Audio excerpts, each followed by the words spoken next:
innocent people that are in Gaza now are the 229 hostage that were taken. Once they will go back to Israel, we will bomb Shifa Hospital, all the hospitals, all the tunnels, and kill them all. It's about time. The world knows that. There's no argue about that. We are the center of the world now.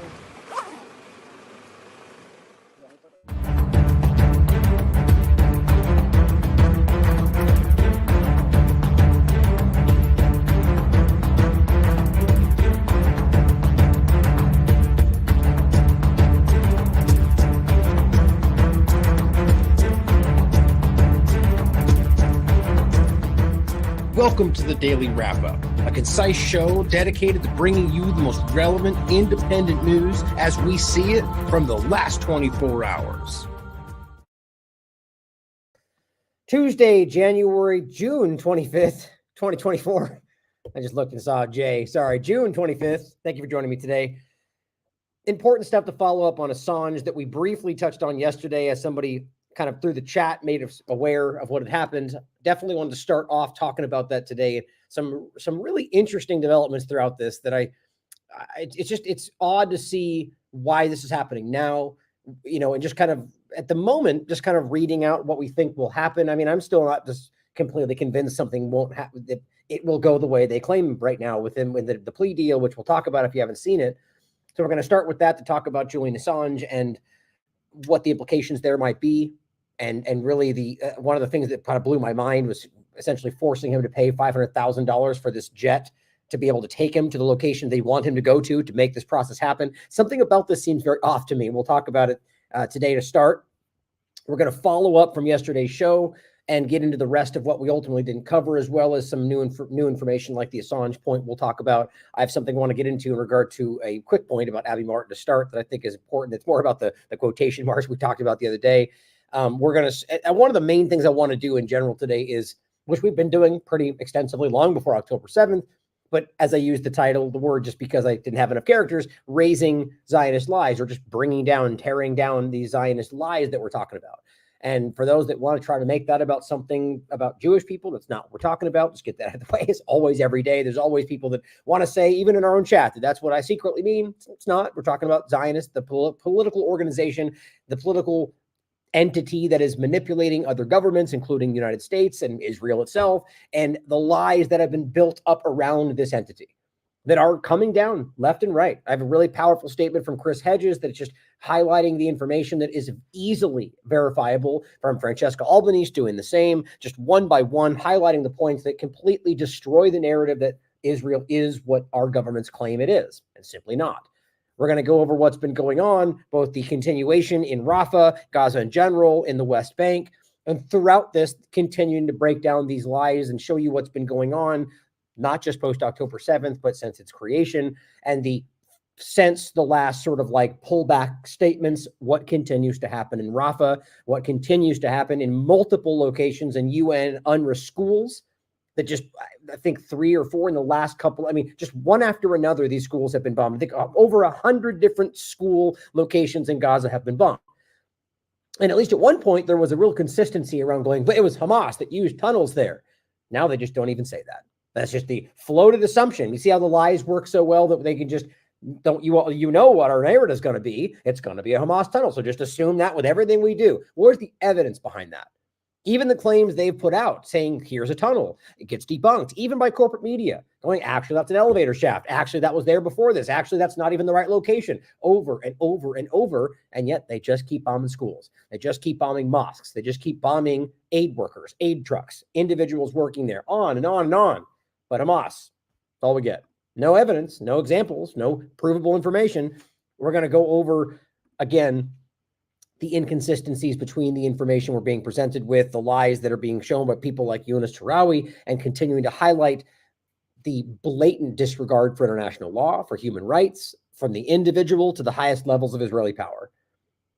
And of course, we're going to talk about Lebanon today. We have no time restrictions today, so we're going to make sure we talk about Lebanon and the Telegraph article, the storing of weapons in the Beirut airport, the lies around it that have been wildly shown, from right out of the gate, shown to be false.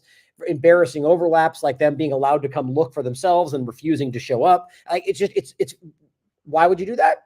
Because it's not about the facts. It's about the narrative. You don't need to go there as the US, the UK to double check the claim because you don't care if it's true. It's about the narrative that's used to make Iran look bad, to make Lebanon look bad for the interest of Israel at the expense of both the peoples of the United States and Israel. We'll talk about the continuing starvation, famine discussion and how, just one of the worst parts of this conversation, how obvious this is, how more and more children continue to starve to death right in front of our eyes. And then Elon Levy will come out and tell you that they're giving them more food than ever. That hasn't stopped right to this very day. Kogat, day by day, telling you that they're dumping so much food on them, it's crazy. And then people, and everywhere else, even Israeli citizens, even the United States elements, the UN and every apparatus around it, Oxfam, United Nations, every one of them telling you that they're not only blocking aid, they're shooting aid workers, they're bombing aid trucks, they're using aid trucks for military purposes, but it's only bad guy, whatever they want to throw on top of that. All of that doesn't matter though, because, Hamas. But we'll go through a lot of that information today, so make sure you follow through. And I think there was a couple of the points we'll get to, but I'll leave it for later in the show. Let's start today with the discussion of Julian Assange. Now, here is a NBC article from, I believe this was yesterday.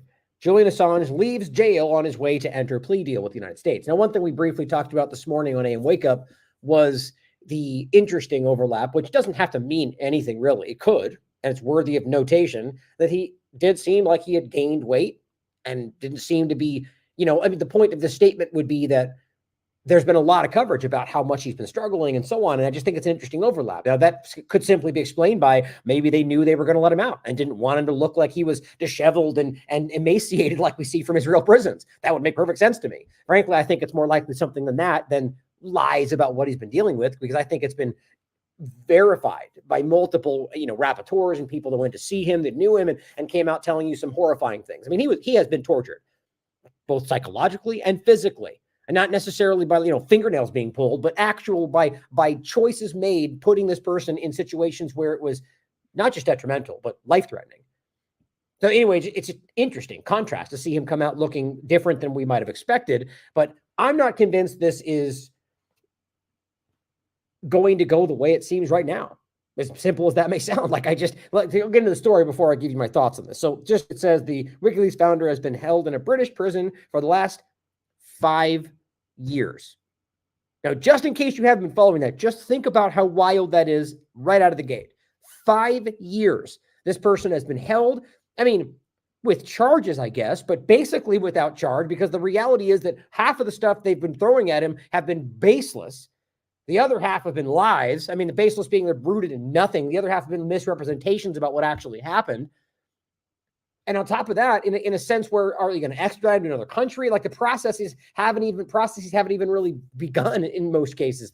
And 5 years, this has been stretched out because of legal dynamics, bureaucracy. Is that what democracy is supposed to look like? Even mob rule, which is democracy, doesn't look like that, guys. And I'll even show you that more in a second when we get into the idea that you're holding somebody for 5 years based on journalism, then making him pay $500,000 to fly to a special island to go through your special court process. But democracy, right? This is absolutely ludicrous. It says, WikiLeaks founder Assange was released from British prison on his way to a remote Pacific island on Tuesday, where he will plead guilty to a conspiracy charge. Oh, conspiracy charge. That thing that otherwise doesn't exist, just in case we're confused, as part of a plea deal with the U.S. justice system. And the joke there, in case you're not catching my point, is that this is, conspiracy is a thing. It's a legal charge, as I've said many times. And it simply means they argue he was conspiring with somebody in order to manipulate something legally. And the point is, that's people conspire all the time. Our governments.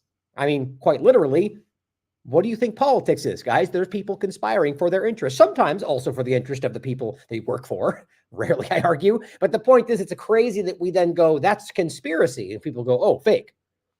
It's become synonymous with fake or lies or, half thought out theories. Well, technically that would be conspiracy theory, but even that is a theory about what people are doing to conspire against you. But my point in saying all this is just absurd that after decades of being inundated with the fact that conspiracy is stupid and you guys are all conspiracy theorists. Oh, but here we're charging Julian Assange with a conspiracy. It's just making me laugh out loud. But the point is that that's not even remotely what actually happened. I have a Taylor Hudak working on an article to cover this and kind of go back through the history around this because she's been covering this for a long time. And again, I'll reference Steve on a Wake Up and his work around this as well. He's been doing this for a very long time. Important to understand the background here, but ultimately it breaks down to the reality that this is through WikiLeaks, a person who was releasing leaked information. So to understand, that does not mean he was hand selecting what angles and what partisan narratives to release. That's not what you could argue still behind that all. There was some influence there. I disagree. I think it was pretty clear that it was simply about information that was leaked to them through people who didn't have anywhere else to go because they didn't want to be held accountable for it. Knowing that our governments are still to this day and always have been going after whistleblowers, despite acts that we pretend we abide by that mean that if you are exposing crimes, even of the government, you're supposed to be protected. They don't care about that. Look at Assange right in front of us. The point is that through WikiLeaks, with things like Collateral Murder and the videos that were released showing U.S. military murdering Reuters journalists, just like Israel murdering a journalist from Reuters right in the beginning of this in Lebanon, but nobody cares. And that's not supposed to happen. You're not supposed to embarrass the empire. So he gets charged for crimes around national security. I mean, it's as simple as that. This is a whistleblower, or rather specifically a journalist facilitating for whistleblowers through WikiLeaks, and they just didn't like that. That's not what a good guy does in this dynamic of binary good guy, bad guy. That's what the bad guy does. But here we are. It says the agreement will free Assange and end the years-long legal battle over the publication of a trove of classified documents. Again, documents which undeniably showed U.S. government was committing war crimes, which by default should make them, at the very least, he should not be held legally accountable for showing them to you. That's the whole point of the acts that we have and the laws we pass around whistleblowing. It says Assange was charged by criminal information, which typically signifies a plea deal with conspiracy to obtain and disclose national defense information. See, this is where they try to pretend that he worked with them. He tried to coerce them to give. That's not what happened. And that in and of itself, through this process, has been nailed to the ground. But they still use this claim. And that's why it's so insulting that he has to plea to accept guilt for something he did not do in order to be released after 5 years in prison. Again, hardly democracy, hardly republic, hardly representative government. That's authoritarian dictatorship. That is control over your life with no regard for what laws we claim we have.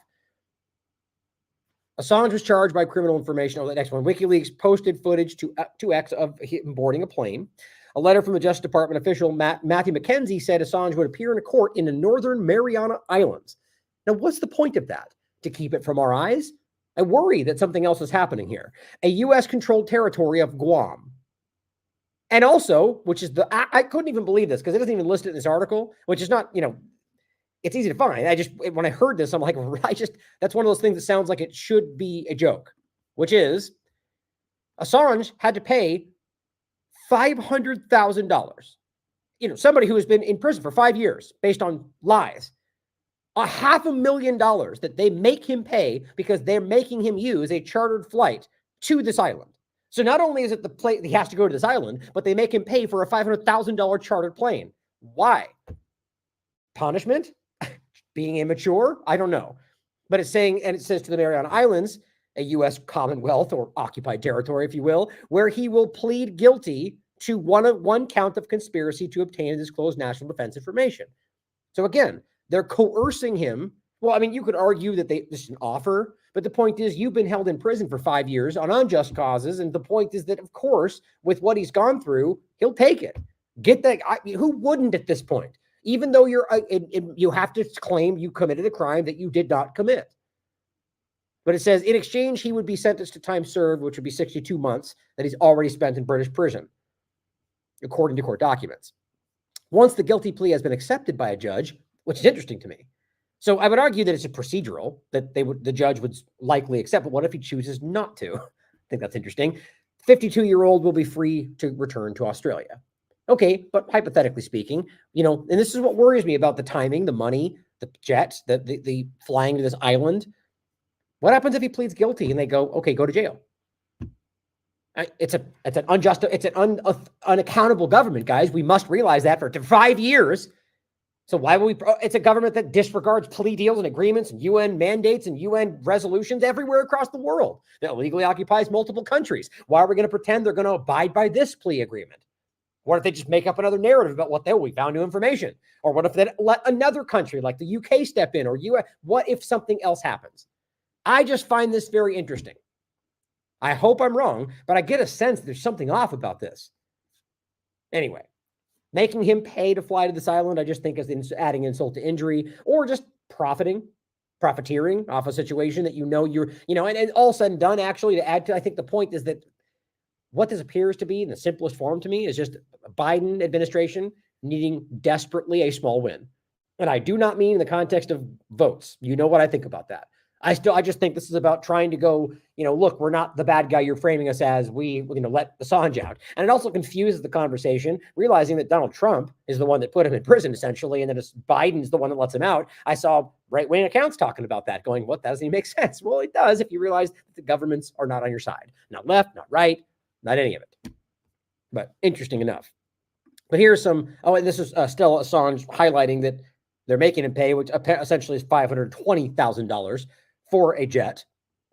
But it's saying Julian will owe them that much, which he's obligated to pay back to the Australian government for a charge. Now, right there, that could simply be the Australian government trying to make money off the process, which is just what these governments do. He was not permitted to fly commercial airlines or routes to Sapien and onward to Australia. Any contribution, big or small, is appreciated. So if you'd like to donate to help them with that bill, there you go.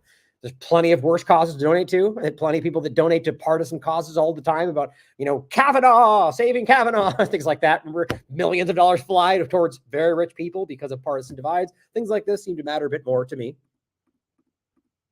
But Sam Husseini highlights something I think is important. He says, some are saying there's no legal precedent with Assange plea. Professor Francis Boyle responds, with all due respect, it is still a terrible blow to freedom of press that he had to plead guilty to one count of espionage, which is what ultimately it's under the Espionage Act, in order to get his freedom.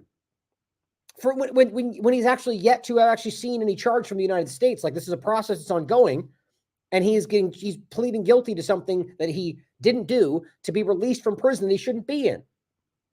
I mean, this is just such a clear as day example of how unaccountable, how illegitimate these government entities are. It says it does set a terrible political precedent that the United States government can treat practicing journalism as espionage against it and get with it. Where are all these high-minded journalists out there that are screaming about press freedom, right? When you're going after something that they disagree with or they like or support, whichever way you look at it. Suddenly you have a journalist who is being forced to claim that he committed espionage, even if it's a lower count, for journalism. There's never been a better example of what they pretend they're fighting for. And guess what? You're getting mostly crickets from them. You know why? Because most of them were complicit in making him look like he was a criminal. They're not journalists, is my point. Basically, it says the feds are establishing a de facto UK Official Secrets Act here, despite and in violation of the First Amendment. But we all know well how much they care about the First Amendment. Just look at these combating anti-Semitism conversations to recognize how little they care about your rights. Or rather, I should frame it as how little they respect your inalienable rights. Quote, it says, of course, that federal district judge out there can always double cross him. It's exactly my thought. It has happened before. But I think the United States government just wants to get rid of him, which is likely, I would say, because this has been an albatross around their neck for a really long time because of how much they blundered this conversation. But it says put it behind them and pocket this as a victory on the espionage charge, right? So it's like we won in the narrative because we charged him and he accepted the guilt. We also win because it looks like we let him out, right? There's all these little political games they're playing, all at the expense of his life and his future. Is this what, people fighting for freedom and democracy do? Now, here is the clip from Al Jazeera about the Collateral Murder video, which is just important to remember. Remember, highlighting the fact that the U.S. government murdered journalists, Reuters journalists, and then tried to cover it up. How dare you expose that, Julian? That's in the interest of Russia, which is the game they tried to play. As the scroll highlights, the U.S. regime, with the aid of the Western media class, began a campaign to smear, vilify, imprison, and destroy Julian Assange for revealing to the world their depraved crimes, which currently they're drowning in. So he was ahead of the game. obviously, including this video of their intentional mass killing of journalists. Now, you could disagree with intentional, whether they just covered it up, not knowing what they were firing at, which is just indiscriminate, or that they meant to. Either way, I think both are valid points to make. Here's the video about it. For more than 2.5 years, the wire service Reuters has been trying to find out what happened to their 2 staff members on this street in the suburb of New Baghdad. WikiLeaks says this is what happened. Yep, he's got a weapon too. Hotel 26, Crazy Horse 18, have 5 to 6 individuals with AK-47s. We got RPG. All right, we got a guy with The voice on the tape, presumably a member of the military, says there has been shooting in the area and receives permission to open fire. Light them all up. 202 traffic, 260s. Come on, fire. Hey, Roger. Keep shooting. God damn it, Kyle. All right. I hit him by head. Oh, yeah, look at those dead bastards. Nice. 2-6, Crazy. From a distance, you hear the voices on the tape watch as the wounded try to crawl to help. But when help arrives, Come on, let us shoot. You're engaged. 1-8, engaged. Clear. Come on. Now, right Clear. there alone shows you some very important overlap. So think of what's happening in Israel and Gaza right now. Right? What they just did was not only fire, and also 2 points to make, actually. One, that they're firing on people coming to help them, as in aid workers, but the point being that how easy it is for the voice in his ear to be like, go fire, they're combatants, because we've just made that claim. Think the Israel's AI program, their Habsora and Lavender, and that they're being told, fire. Shit, those are the system saying those are targets. So how easy it is to dehumanize what you're looking at as, well, those are bad guys. But they weren't. They were journalists. I think the 2 or 3 we're talking about specifically. But in their mind, they're having the Porsche behind them go fire, hit them. Those are bad. And then continuing to fire on the people that came to help. This is not unique, which is the most alarming part. This is just where people started to understand what was really going on, at least the average people. Plenty have been screaming about stuff like this for a very long time. Oh, yeah, look at that, right through the windshield. In this video, I think you see the corruption of pilots and the military by war itself, in particular by the modern nature of aerial warfare. So you see these young pilots acting like they're playing video games, only the high scores they are getting are with real human lives. We call frequency. Yeah, I just drove over a body. Yeah. Oh, look at that. And they're laughing about driving over bodies, right? Dead or not, by the way. That is, I mean, look at how many times have we seen this happen in Israel? Both alive and dead with the tanks. It's impossible to miss the overlaps between these two governments' actions when it comes to wars in general. even from high above, the harsh reality becomes evident as the troops that arrive find 2 children wounded. You see them carry their small bodies and call for help. Hey, I need to get the brass to drop ramps. I got a wounded girl. We need to take the rest of mile. The response on the tape. Oh, it's their fault for bringing their kids to a battle. That's right. Wow. Patty Culhane, Al Jazeera, Washington. Their fault for bringing their kids to a battle. Well, it only became a battle when you opened fire on people that were not combatants. That's the point. Or at the very least, there's disputes about, but the point is you had Reuters journalists acting as journalists on the ground with recognizable information. Like this is the whole point about what came out with this collateral murder release.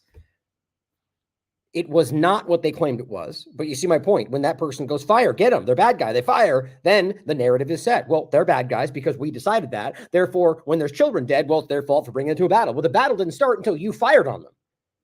But you see how manufacturing consent becomes very easy when you just continue to put in, and this is what we see everywhere. The narrative is set and everyone follows suit. It's like Obama's time frame where it became, well, if we open fire, anyone in that area is now considered a combatant. Doesn't matter if they're 2 years old. If they're present where we bombed, that becomes a combatant. That was exposed, and it still happens to a certain degree. We see it happening in Israel right now. There's no missing this overlap, guys. And why do you think it was so important for them to threaten and to punish Julian Assange, to scare other people from daring to cover things like this. That's what it's really about. Now, Decensored News put out a great clip about this, and this is both Sam Husseini and Matt Lee asking Vattel here on World Press Freedom Day, which I don't know if that was the 4th, I forget the day, but this is posted on the 4th, but it was when they were saying this on World Press Freedom Day, and asking this guy about Julian Assange, and overlapping it with the absurd video, as they write, yesterday was World Press Freedom Day, again posted on May 4th, so the 3rd would be the Press Freedom Day. Instead of having a press briefing, the State Department put out a scripted video of their deputy spokesman reciting insincere platitudes. So think about this in the context of Julian Assange and what just happened, and the fact that they're releasing him under the charge of mishandling, I guess, information, national security information. But that's not even addressing the Collateral Murder video, in which Sam Husseini highlights. So the point is that, yeah, he did reveal very serious crimes. So think about that as these people pretend that's exactly what they support. That's what it means by insincere platitudes. This is a great kind of overlap. From war zones to oppressive regimes, every day journalists put themselves on the front line in search of the truth. Can I ask you whether or not the State Department regards Julian Assange as a journalist who would be covered by the ideas embodied in World Press Freedom Day? The State Department thinks that Mr. Assange has been charged with serious criminal conduct in the United States in connection with his alleged role in one of the largest compromises of classified information in our nation's history, which exposed government crimes. Therefore, they're legal. It's very simple. And that's why he refuses to answer the question. And just so it's clear, by the way, it's not required for the government to deem you a journalist. You're a journalist if you decide you're a journalist, and you're protected as such.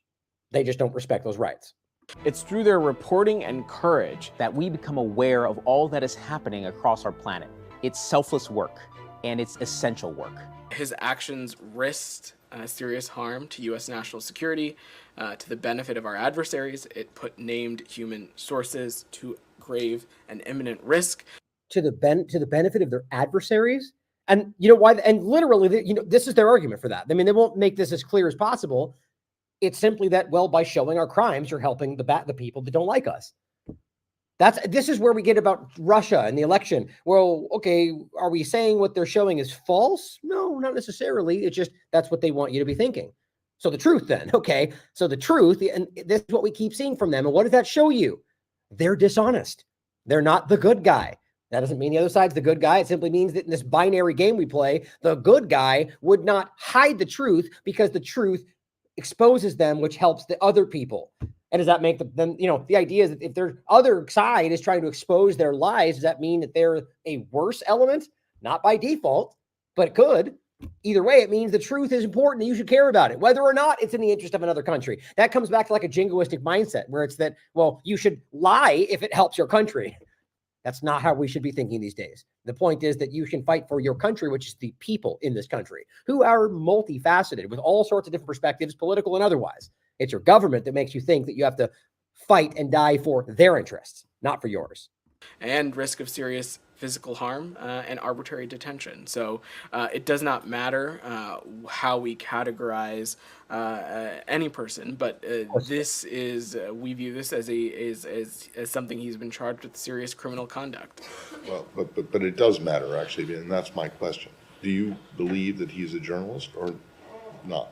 Matt, I'm just not going to offer a prescriptive assessment from here. Our view on Mr. Assange, our view on Mr. Assange is that he's been charged with serious criminal conduct in the United States. Charged with anything. I just want to know whether or not you, the State Department, regardless of any charges that he faces, believe that he is a journalist or he is something else. And it's only by knowing that we can work toward achieving progress. Again, I'm not here to offer a specific assessment. What I will say is that he's been charged with a serious crime, with serious criminal conduct in the United States that has seriously put in harm's way U.S. national security. And that, based on the way he phrased that, it makes it sound like charges against him put this risk on national security. That's what the words would mean. He just probably just didn't speak properly. But the point would be there's charges, right? Not proven crimes. They want you to think like that, but they're charging them with these things, which are clearly false. But that's all the game they're playing. Well, because he's charged with those things, he's a threat to national security. Well, isn't he supposed to be innocent until proven guilty? Who cares about all the things we pretend we care about? Bad guy. That continues to be the case. They shine a light on injustice. They hold leaders accountable. They tell the stories needing to be told. You refer to WikiLeaks allegedly damaging U.S. national security. People might remember that WikiLeaks came to prominence because they released the Collateral Murder video. And what that showed was U.S. military mowing down Reuters reporters, workers in Iraq. Today, we honor the journalists who have risked their lives, and for some, lost their lives, in the quest for the truth. Reuters repeatedly asked the U.S. government to disclose such information about those killings, and the U.S. government repeatedly refused to do so. Only then did we know what happened, that the U.S. helicopter gunship mowed down these Reuters workers through the Collateral Murder video. They shine a light on injustice. They hold leaders accountable. They tell the stories needing to be told. Are you saying that disclosure of such criminality by the U.S. government impinges U.S. national security?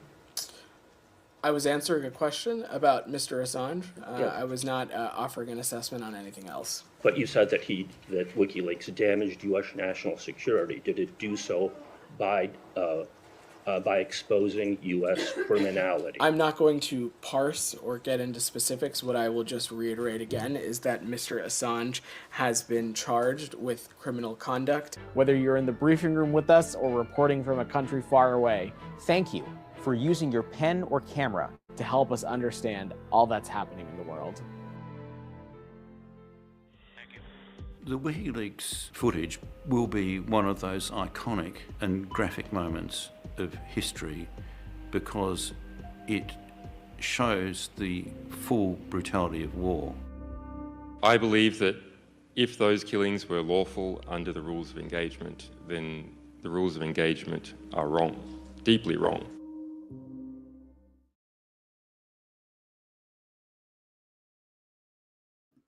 Hard not to agree. So here's what Sam Husseini simply said. State Department said Assange damaged national security, and he asked simply, by exposing U.S. crimes, of course they won't answer. But that's exactly what the reality is. Like I said, exposing that they committed a crime helps the other guy. That's their argument. It's pretty flimsy. Now also, Derenic Bird wants to remind us something that Assange said. Many things he said, by the way, that we should remember. One that I've said a lot lately, he said just a friendly reminder of the reason, and you could disagree with why, I think it's one of the many reasons, why WikiLeaks Julian Assange was arrested in the first place. Here's the Express, UK outlet. CIA created ISIS, says Julian Assange, as WikiLeaks released 500,000 US cables, most of which is proven in WikiLeaks, guys. This is our point about it being a proxy element of the UK, Israel, United States, and other Western powers. It's not debatable. It certainly could have changed over time, but the origin point is obvious. The receipts are clear. Al-Qaeda, ISIS, Hamas, Azov movement, all the boogeyman of today. Just like when we look back and go, oh, weird. Saddam Hussein was an ally of the United States before he became the big boogeyman. Oh, weird. Osama bin Laden was actually, the Washington Post called him a warrior of peace before he became the big boogeyman. Isn't it funny how all of the worst things around that are used to justify everything that happens 30 seconds before they become that are a U.S. ally? Let's put the pieces together, ladies and gentlemen. It doesn't mean the country, it means the government. But I find this to be important. Also, Alan McLeod highlights, as we said a moment ago, on this day, as of what's going on, let's never forget that corporate media outlets played a key role in keeping Assange in prison for so long. Here is the Washington Post. Julian Assange is not a free press hero, and he is long overdue for personal accountability. Right, leaning into all these absurd personal attacks and lies that have almost all have been shown to be completely outright outrageous lies. This one, I believe, was the UK outlet. That'll wipe the smile off his face. Oh, totally journalistic and objective, right? This one, I believe, is also Washington Post. I think it says you take that in that narcissist Julian Assange, just stick it to the Yanks, and suddenly it all goes wrong. These people are ridiculous. The Guardian: the only barrier to Julian Assange leaving Ecuador's embassy is pride. Or that he'll be violently arrested, right? Which is what we saw. Well, they forced him out. But these people, these are supposed to be the mainstream journalists. How embarrassing. And also, Shadow of Ezra highlights something that we shouldn't forget. And it wasn't just Clinton. You want my honest opinion, I think any of them would do the same, both Biden, Trump, and the rest of them, as much as we love to make it a partisan issue. He highlights the message from Hillary Clinton's email address to a number of military officers requested different ways to stop Julian Assange. We saw this from Trump's member, I think what's going to be part of his new cabinet as well, from Pompeo. Here's Clinton doing the same. Can't we just drone this guy? This is a real back and forth. WikiLeaks exposed. Can we just drone this guy? Clinton openly inquired. That's talking about Julian Assange. You could argue that she was being facetious. I disagree. I think it's very clear that they're capable of this kind of stuff. But now all that's to say again, that ultimately where we're at with this, I definitely think at the very least, we should be very on guard about how this goes forward and listen to people like Stella and the rest of them that are trying to keep you informed about the inner workings around it all. I generally get a weird feeling that something's going to happen that they're going to use to justify something other than just letting him go free. I hope I'm wrong. But the flight, the money, the location, I don't know. Something about this does seem off. But overall, I think it's a win that he's been released. But at the same time, it's a loss in the concept of whether a legal precedent or just perception precedent that we're talking about, claiming that he committed some kind of espionage crime by simply doing journalism. And that, ladies and gentlemen, is going to be used. They're building a case against all of us right now. So let's make sure we remember that. Now, getting into the next point, I want to make sure we highlight something before we get into more Israel conversation. This is an interesting a point we just recently made. And this is in regard to the quotations around work. And I wanted to make this point because this is actually very important. This happens far too much right now. Now, this is a tweet from Abby Martin calling this out, saying 30,000 retweets for a fake quote I never said, and these accounts just keep copying and pasting this over and over again. I want to really stress this point. It is ultimately a minor point in the larger thing we're talking about here, but it's still wrong and it's still dishonest. It's still a misrepresentation of what's happening. Even if you think that's what her words mean, even if you think that that's what she meant, it's still not correct. One, to put it in quotes, or even more so to say Abby Martin, then put it in quotes and say that she said, it's not just Netanyahu, 95% of Israelis are terrorists. I saw it firsthand. Not what she said. You can listen to it for yourself. The point she brings up, 95%, is where she's saying that they're showing that 95% of them support certain actions that are happening in Gaza. And this is from June 21st, and it goes back from before that in general. Now, this is important. A lot of people, for instance, and there's even now a thing, context saying she never made that statement. Dutchie says, you're someone that uses statistics and data to support an argument, which I appreciate. I do as well. And he says, unfortunately, there are others who intentionally misuse posts in support of their own narrative. Now, even if you think that you're arguing the same thing she is, you are hurting the truth by pretending that's what she said for your benefit, probably just for clicks and shares. But here's what a lot of other people are saying. This person says, those were not exactly your quote in response to Abby Martin. But it does pretty much represent the Israeli population based on your speech. The truth has to be told by someone. What truth are you talking about? Like, look, let's just say you argue that's what the reality is. You're now saying that Abby shouldn't be quibbling about this because she should accept what you think her words meant, and that's what's supposed to be. I mean, think about how ludicrous that is. Even if it's a small thing, we're talking about the reality of what was done. And she did not say that because her points are much more nuanced than that, and she doesn't believe that statement. They're all terrorists. That's as stupid as saying all Palestinians are terrorists. To just go that far, it's not the reality.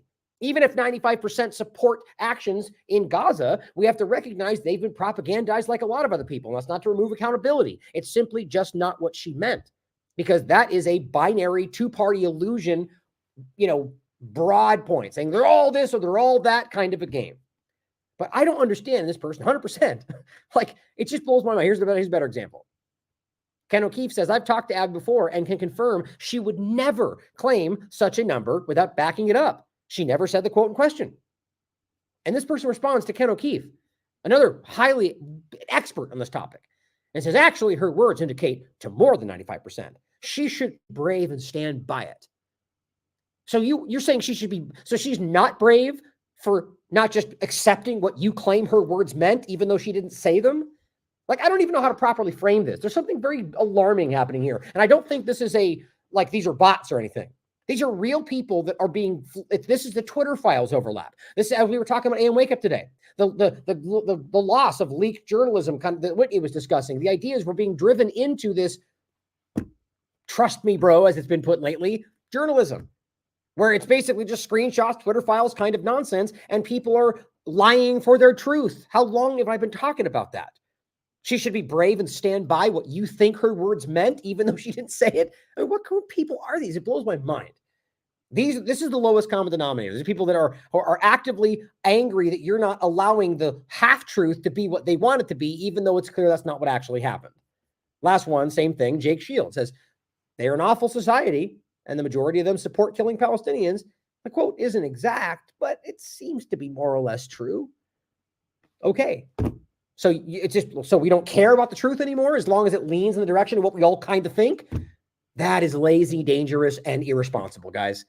Moose said, thanks for sticking up for Abby and pointing out the accurate quote. I mean, I don't know if they're being facetious or not. The bottom line, guys, this is important because it bleeds into everything else. And then suddenly we're framing things from major discussions in real time that are just flat out incorrect because that's what they think it should mean, or that's what they think I actually said, or that's what they think it's dangerous and wrong and irresponsible. I just hope we can see that. And this is coming from the two-party illusion from both sides.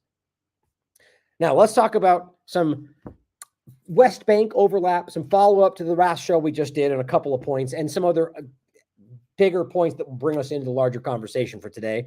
This was from yesterday, and I hope you watched this. And I was going to get into a lot of this yesterday, but just the time in general, I didn't get to it. But the title was Ukraine Bombs Crimea Using Human Shields Narrative, which is actually wild to me. We're not going to get it today. It's in this show. But this was the advisor to I think it was Zelensky, I believe, a high-level person in the Ukraine government who tweeted out that there are no civilians in this area because it's occupied Russian territory. Therefore, they're civilian occupiers. That's actually the word he used. And basically the framing of it was, which is why I didn't put it in quotes because he didn't say human shields, but I'm pointing to the framing of it, which was that it's a human shields dynamic. If there are people there, but they're there because Russia is using them as an illusion, therefore they're targets. That's what a human shield dynamic is. The point is, that's what I'm calling it, not what they called it. The point is that is unbelievable because we're talking about a beach full of innocent people. Children died. There's no military installation there. Not even the claim of it. And they're going, well, it's, Russia bad guy, so that's okay. Like clumsily trying to pull on what Israel's been doing. And even more so exposing the full narrative. Also, Netanyahu admits to mowing the grass in Rafah, openly using the term mowing the lawn, the Dahaya doctrine, going, we'll go back to mow the lawn in Rafah. That's what he said. Something that's not supposed to be real, which, by the way, on Wikipedia highlights that the mowing the lawn doctrine means targeting civilian infrastructure in order to force militants to take certain action, not because they're even present, as well as to indiscriminately bomb civilian locations. It's all on the record. Nobody cares, apparently, at least in the government that are supposed to and pretend they do. But one other point before, I guess these are all some of the points from yesterday that I wanted to make sure you didn't miss. Time Magazine put this out recently. This is, I believe, is from yesterday. We just covered this. Just want to make sure we don't miss this. Netanyahu rejects permanent Gaza ceasefire in blow to U.S. proposal. The proposal that they said it was Israel's. It wasn't. Or even if it was, then they're just rejecting their own ceasefire. The point is that Netanyahu, as anybody paying attention could see, never, ever, ever wanted any kind of real ceasefire. Despite what the U.S. government's been saying, despite what the conversations back and forth about Israel, about Hamas refusing, which, by the way, was a permanent ceasefire. So explain to me how Hamas could refuse a permanent ceasefire that Israel was never agreeing to.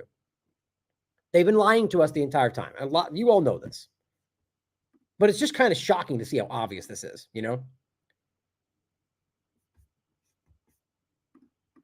Here is Haaretz highlighting, and this gets into the lies. Razing Zionist lies.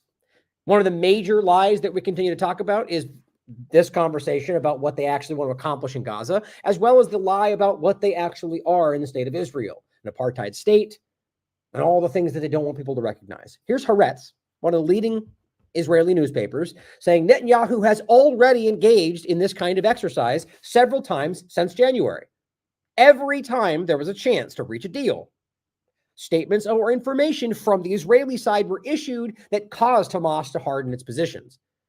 Now, you can read more on this. The simple reality is manufacturing a situation to stop this from happening. That's why multiple times now Hamas has called their bluff, not changing anything, only to cause Israel to reel back and go, wait, never mind. Or it never even happened. You're lying. Because they called them on it. Because they recognized early in the process that they never truly wanted. There was dishonest engagement. And you know why they know that? Because Israel's been doing that as far back as you can look. From the Oslo Accords and even before, which is on the record. It's easy to see if you care to look. Now, in regard to the Ukraine conversation, which we're not going to get into, but point about Crimea and the bombing that took place there, Ritter seemed to highlight a point that he at least considered that it might not have been an aimed shot at the beach, but it's more so a shot that was brought down and then landed there. But here's Eva Bartlett has a different perspective on this. She says on our Telegram channel, she's highlighting this, which we've talked about these sort of like scatter munitions. She says, this is the kind of projectiles that the Ukrainians, or rather the Intel Reports Telegram channel says, this is the kind of projectiles that the Ukrainians fire at civilians. We've seen this before, by the way, both in Israel and in Ukraine. Shocker, they fund the Azov movement. It says here, photographed a few months ago in Lugansk, in a part of Donbass. When the device explodes at a height, intentionally, it disperses hundreds of small needles, which tear apart everything in the surrounding area like a rain of death. These are the needles we're talking about. They're like little arrows, and they just scatter and destroy everything. These are illegal munitions. It says, and I guess you could argue this would be a cluster munition in that category, I think, but typically I think cluster munitions are something different, but I'm not the expert on these. It says the projectile was fired at the city before 2022. Fortunately, at present, the city is out of range of artillery fire, but not missiles or certain drones. She has her thoughts. Ukraine again uses an Israeli tactic against Donbass civilians firing dart or flash-A bombs. That's actually actual term for them. I think you can even look up that term on TLAV. We've talked about it more than once. She says, I saw the aftermath of Israel's firing of these insidious bombs in January 2009 in Gaza. One of them shredded a paramedic friend of hers. His name was Afra, sending him into shock and killing him. She covers it right here. Others killed and injured relatives and neighbors when Israel forces fired them on Afra's neighborhood the day after murdering him. It's pretty horrible. Now, we're also going to talk about in a later point when we get into which one was that? We're going to talk later about another overlap to the munitions they're using. And one in Israel is one thing they've used in the past is either these or what are called butterfly bullets, all of which are illegal. Actually, I think I've even talked to Abby Martin about this in an old interview we had. I have multiple interviews with Abby going back a while. And we talked about these illegal munitions that were used and how they're designed to kind of blow apart limbs. It's designed to make people suffer. That's what they're doing. Now here is just an interesting overlap to Russia, Ukraine. So, while we're watching Ukraine and the elements the U.S. government support openly using banned munitions, openly using white phosphorus, openly doing all of these active crimes we can see in plain daylight. Here on the next day, international court issues arrest warrants for Russian military officials. Why?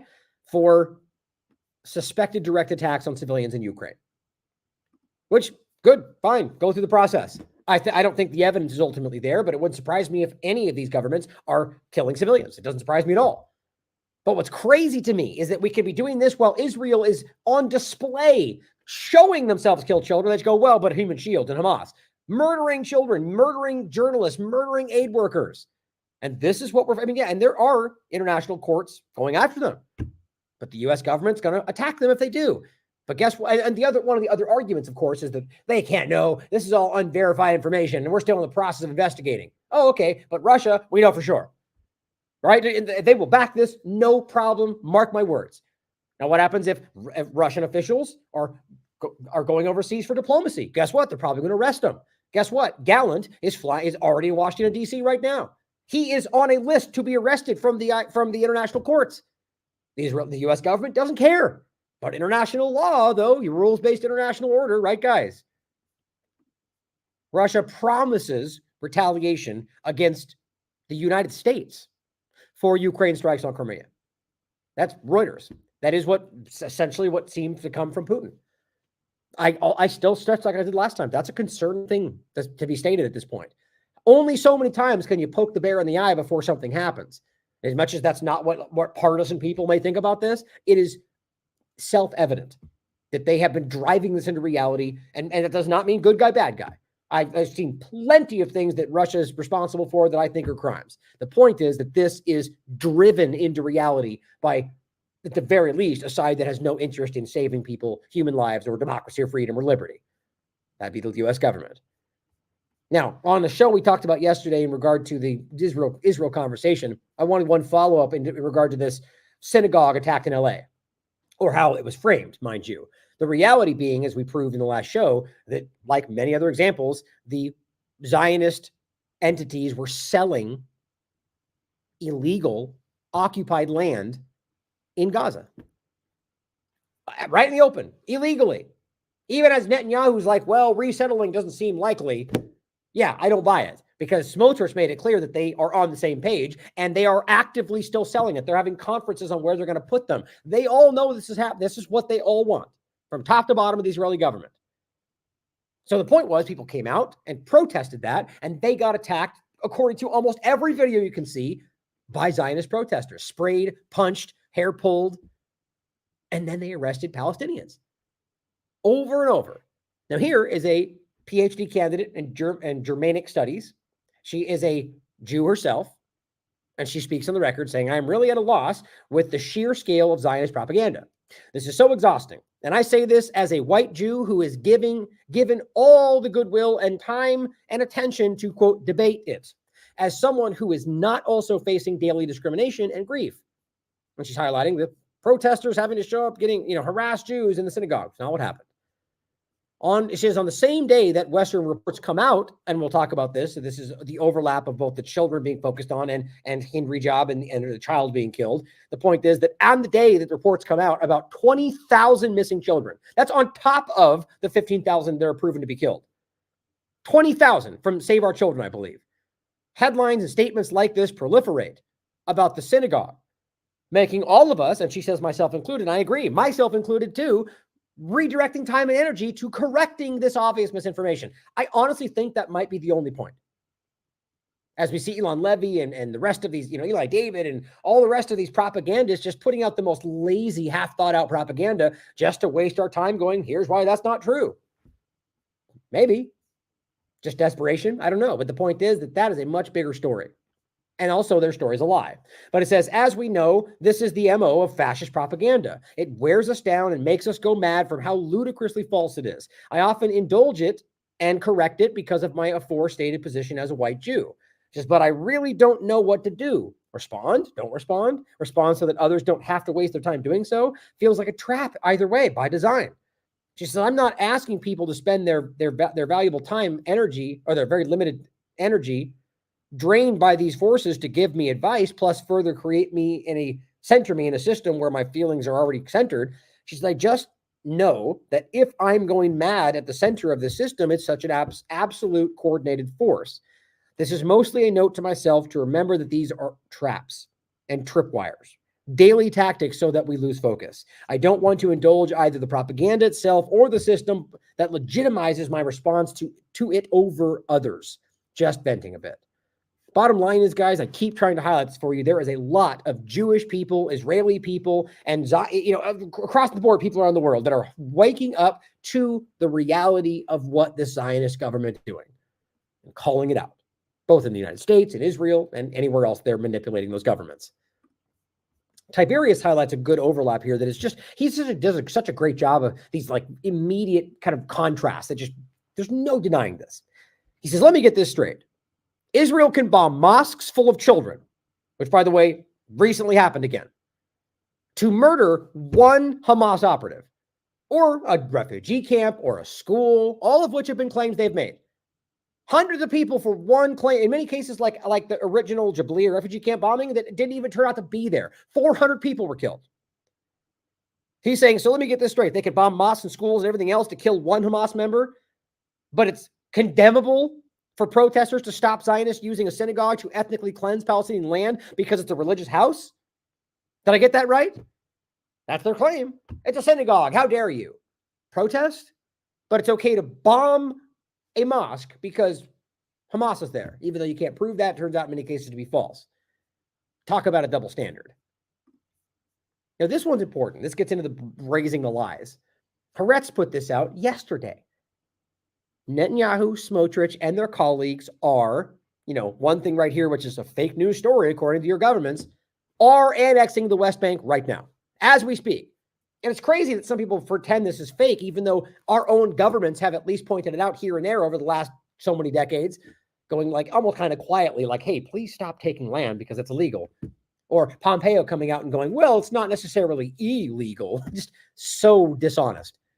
And then Biden brings it back, and it's always been illegal. The point was that these were, like going back to the 67 Borders Agreement, everything they take in the West Bank or any other area is illegal because it was already broken down in these different discussions, and the whole point was they were supposed to pull back from what they had already occupied, and they just go, but Hamas, but Rocket, but whatever, and just never actually do their part, like we're seeing with the ceasefire game today.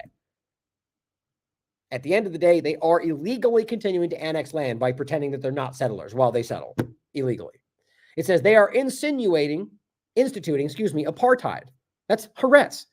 It already is an apartheid state, according to every leading human rights group in the world, including the Israeli ones.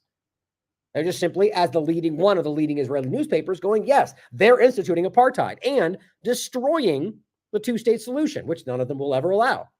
And if they succeed, they go on, Israel will cease to exist as a democratic country. Of course, it's clear that they're not one now. Let's be clear about that. So there's one kind of subtle lie, even in Haaretz, about, while making it clear that other things are happening. But let's make sure we're clear about this. They're not a democratic state with everything else. You can't be an apartheid state and a democratic state. It's not possible. Those are antithesis. They're the complete opposite. But here's what Francesca Albanese highlighted. Same point. And I believe that, this is even actually, it's the same point in general. So first, she says, this should be translated in all languages and widely disseminated, as there seems to be a tragic confusion about Israel's ultimate aims, modus operandi, and raison d'etre, I think. Israel has, basically their justification for so on. Israel has been an apartheid state toward the Palestinians. This is not a personal opinion. It is fully documented and analyzed against international law. Truth is that Israel has always been at war with the Palestinians.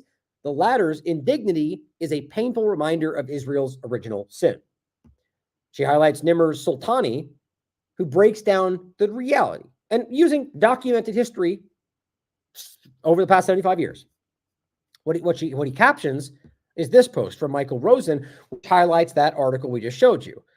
Netanyahu, Smotrich, and their colleagues are annexing the West Bank right now. The point is about it will cease to exist as a democratic country.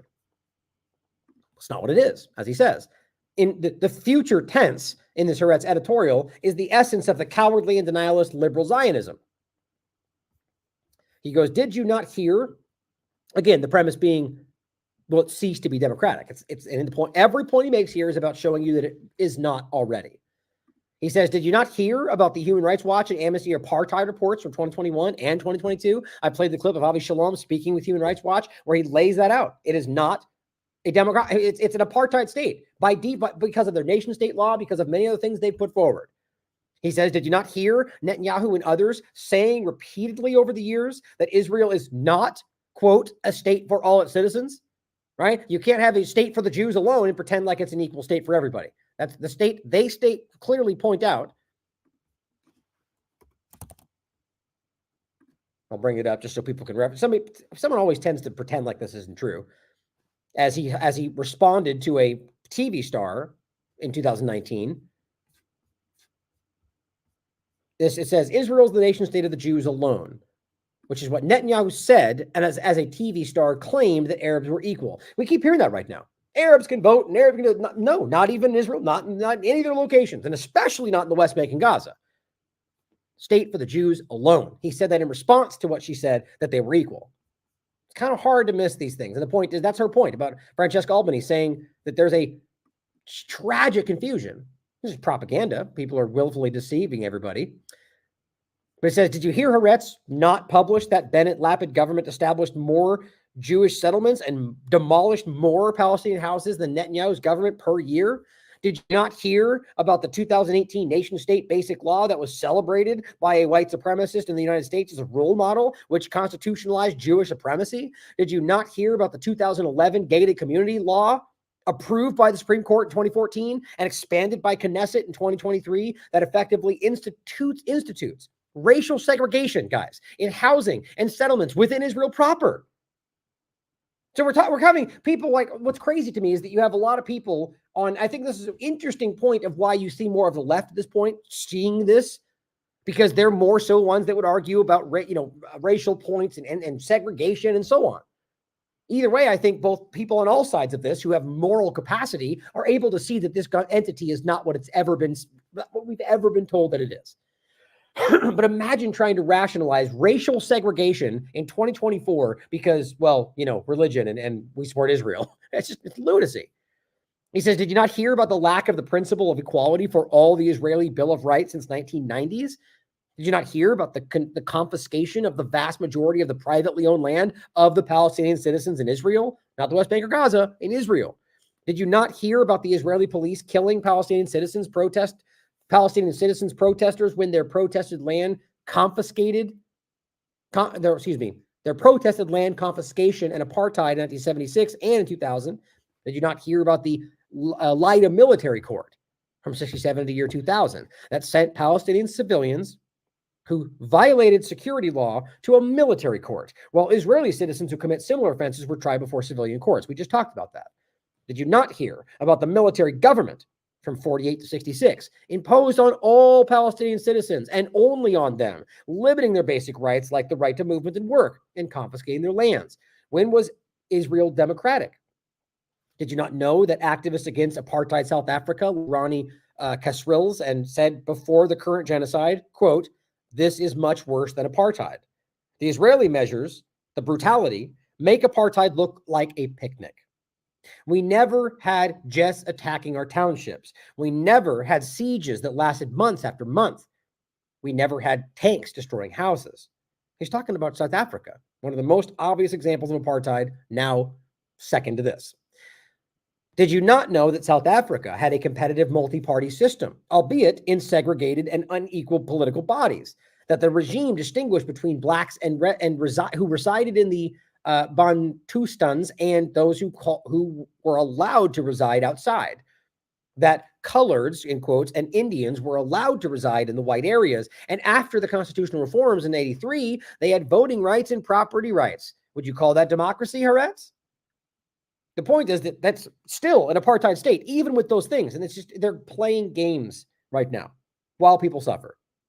They said, he goes on to say, did you not know that according to the Group Areas Act from 1955 and the Bantu Homeland Citizenship Act from 1970, blacks in South Africa were given, quote, self-government independence in homelands?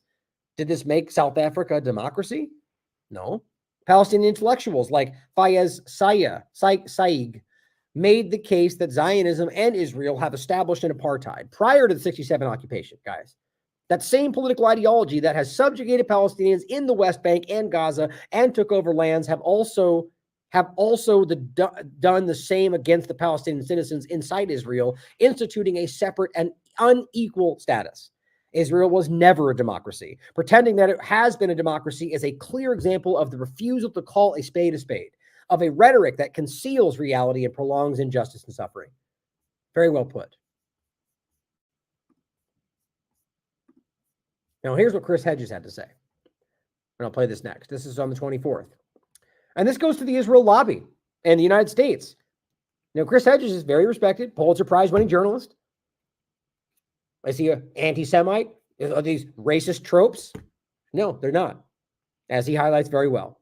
The Israeli lobby buying off of nearly every senior politician in the United States, facilitated by our system of legalized bribery, otherwise known as lobbying, is not an anti-Semitic trope. It's a fact, he says. The lobby's campaign of vicious character assassination, smearing and blacklisting those who defend Palestinian rights, including the Jewish historian Norman Finkelstein and university students, many of whom are Jewish. in organizations such as Students for Justice in Palestine is not an anti-Semitic trope. It's a fact.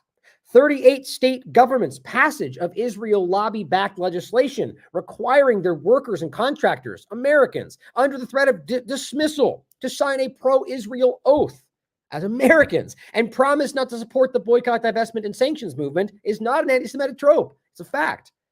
We saw that in Texas. We covered it on this show.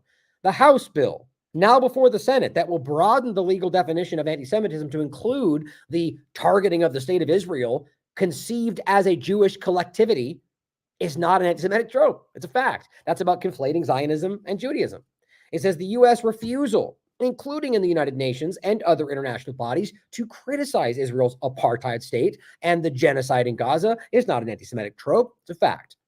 The well-funded campaigns by the Israel lobby, which works closely with Israel's Ministry of Strategic Affairs, to discredit any American politician or academic who even slightly deviates from Israel's policy is not an anti-Semitic trope. It is a fact. One infamous example of a U.S. politician no-towing, right, was the unconstitutional invitation by then House Speaker John Boehner to Israeli Prime Minister Benjamin Netanyahu to address Congress back in 2015 to denounce President Barack Obama's Iranian nuclear agreement. The massive interference in our internal affairs by Israel and the Israel lobby far exceeds that of any other country, including Russia or China. It is not an anti-Semitic trope. It is a fact. I just think this really needs to sink in for some people, guys, because the two-party illusion out there is desperate to make you look anywhere else. Doesn't mean we should disregard China or Russia or anybody else, the UK included. But it means that it's an undeniable fact, a self-evident fact, that this is the case. We need to see who is truly influencing and manipulating our country against the interest of Americans. Here's the clip he highlights. Matt Kennard highlights this. Jeremy Corbyn says, during a meeting with the Parliamentary Labour Party, he was confronted and asked to give assurances that as Labour leader, he would automatically support anything Israel did. Think about how crazy that is. And some people act like that's what you're supposed to do. That's lunacy. Hey, look, Instagram censored our show today. In one extremely hostile meeting of the Parliamentary Labour Party Committee, they confronted me and said, will you give a blanket undertaking that you, as party leader and potentially Prime Minister, will automatically support any military action Israel undertakes? And I said, no, I will give no such undertaking. I will give no such agreement, because the issue of Palestine has to be resolved, and the Palestinian people do not deserve to live under occupation. And the siege of Gaza has created the most incredible stress. And by the way, I've been there on 9 occasions in Israel, Palestine, and the West Bank. When the Israeli forces started attacking Gaza after October the 7th, October the 7th was wrong, and the response of killing tens of thousands of people doesn't bring anybody back, and has created the hatred and the wars of tomorrow and the year after and the year after. So was I surprised at this support for Israel? No, because the pressure of Israel on the Israeli government, on the Labour Party, is huge. But then again, there's also some wonderful people in Israel who very bravely oppose what their government is doing and oppose the occupation. But I was absolutely shocked. Oppose the occupation, guys. That does exist, despite their kind of floating narrative from the paradigm that, you know, which is usually all-encompassing. That's how the two-party illusion works. They're all or nothing, right? It's just not the case. Now, trust me, I've made it clear. The majority clearly agrees with most of what's happening there. But there are people that disagree with parts of it, that don't want, you know, as much killing, that don't want, you know, whatever.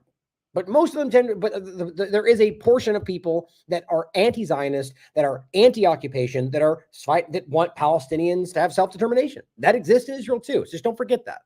When remarks were made which appeared to me to undermine the whole principle of international law, of the bombing of civilian targets is a war crime.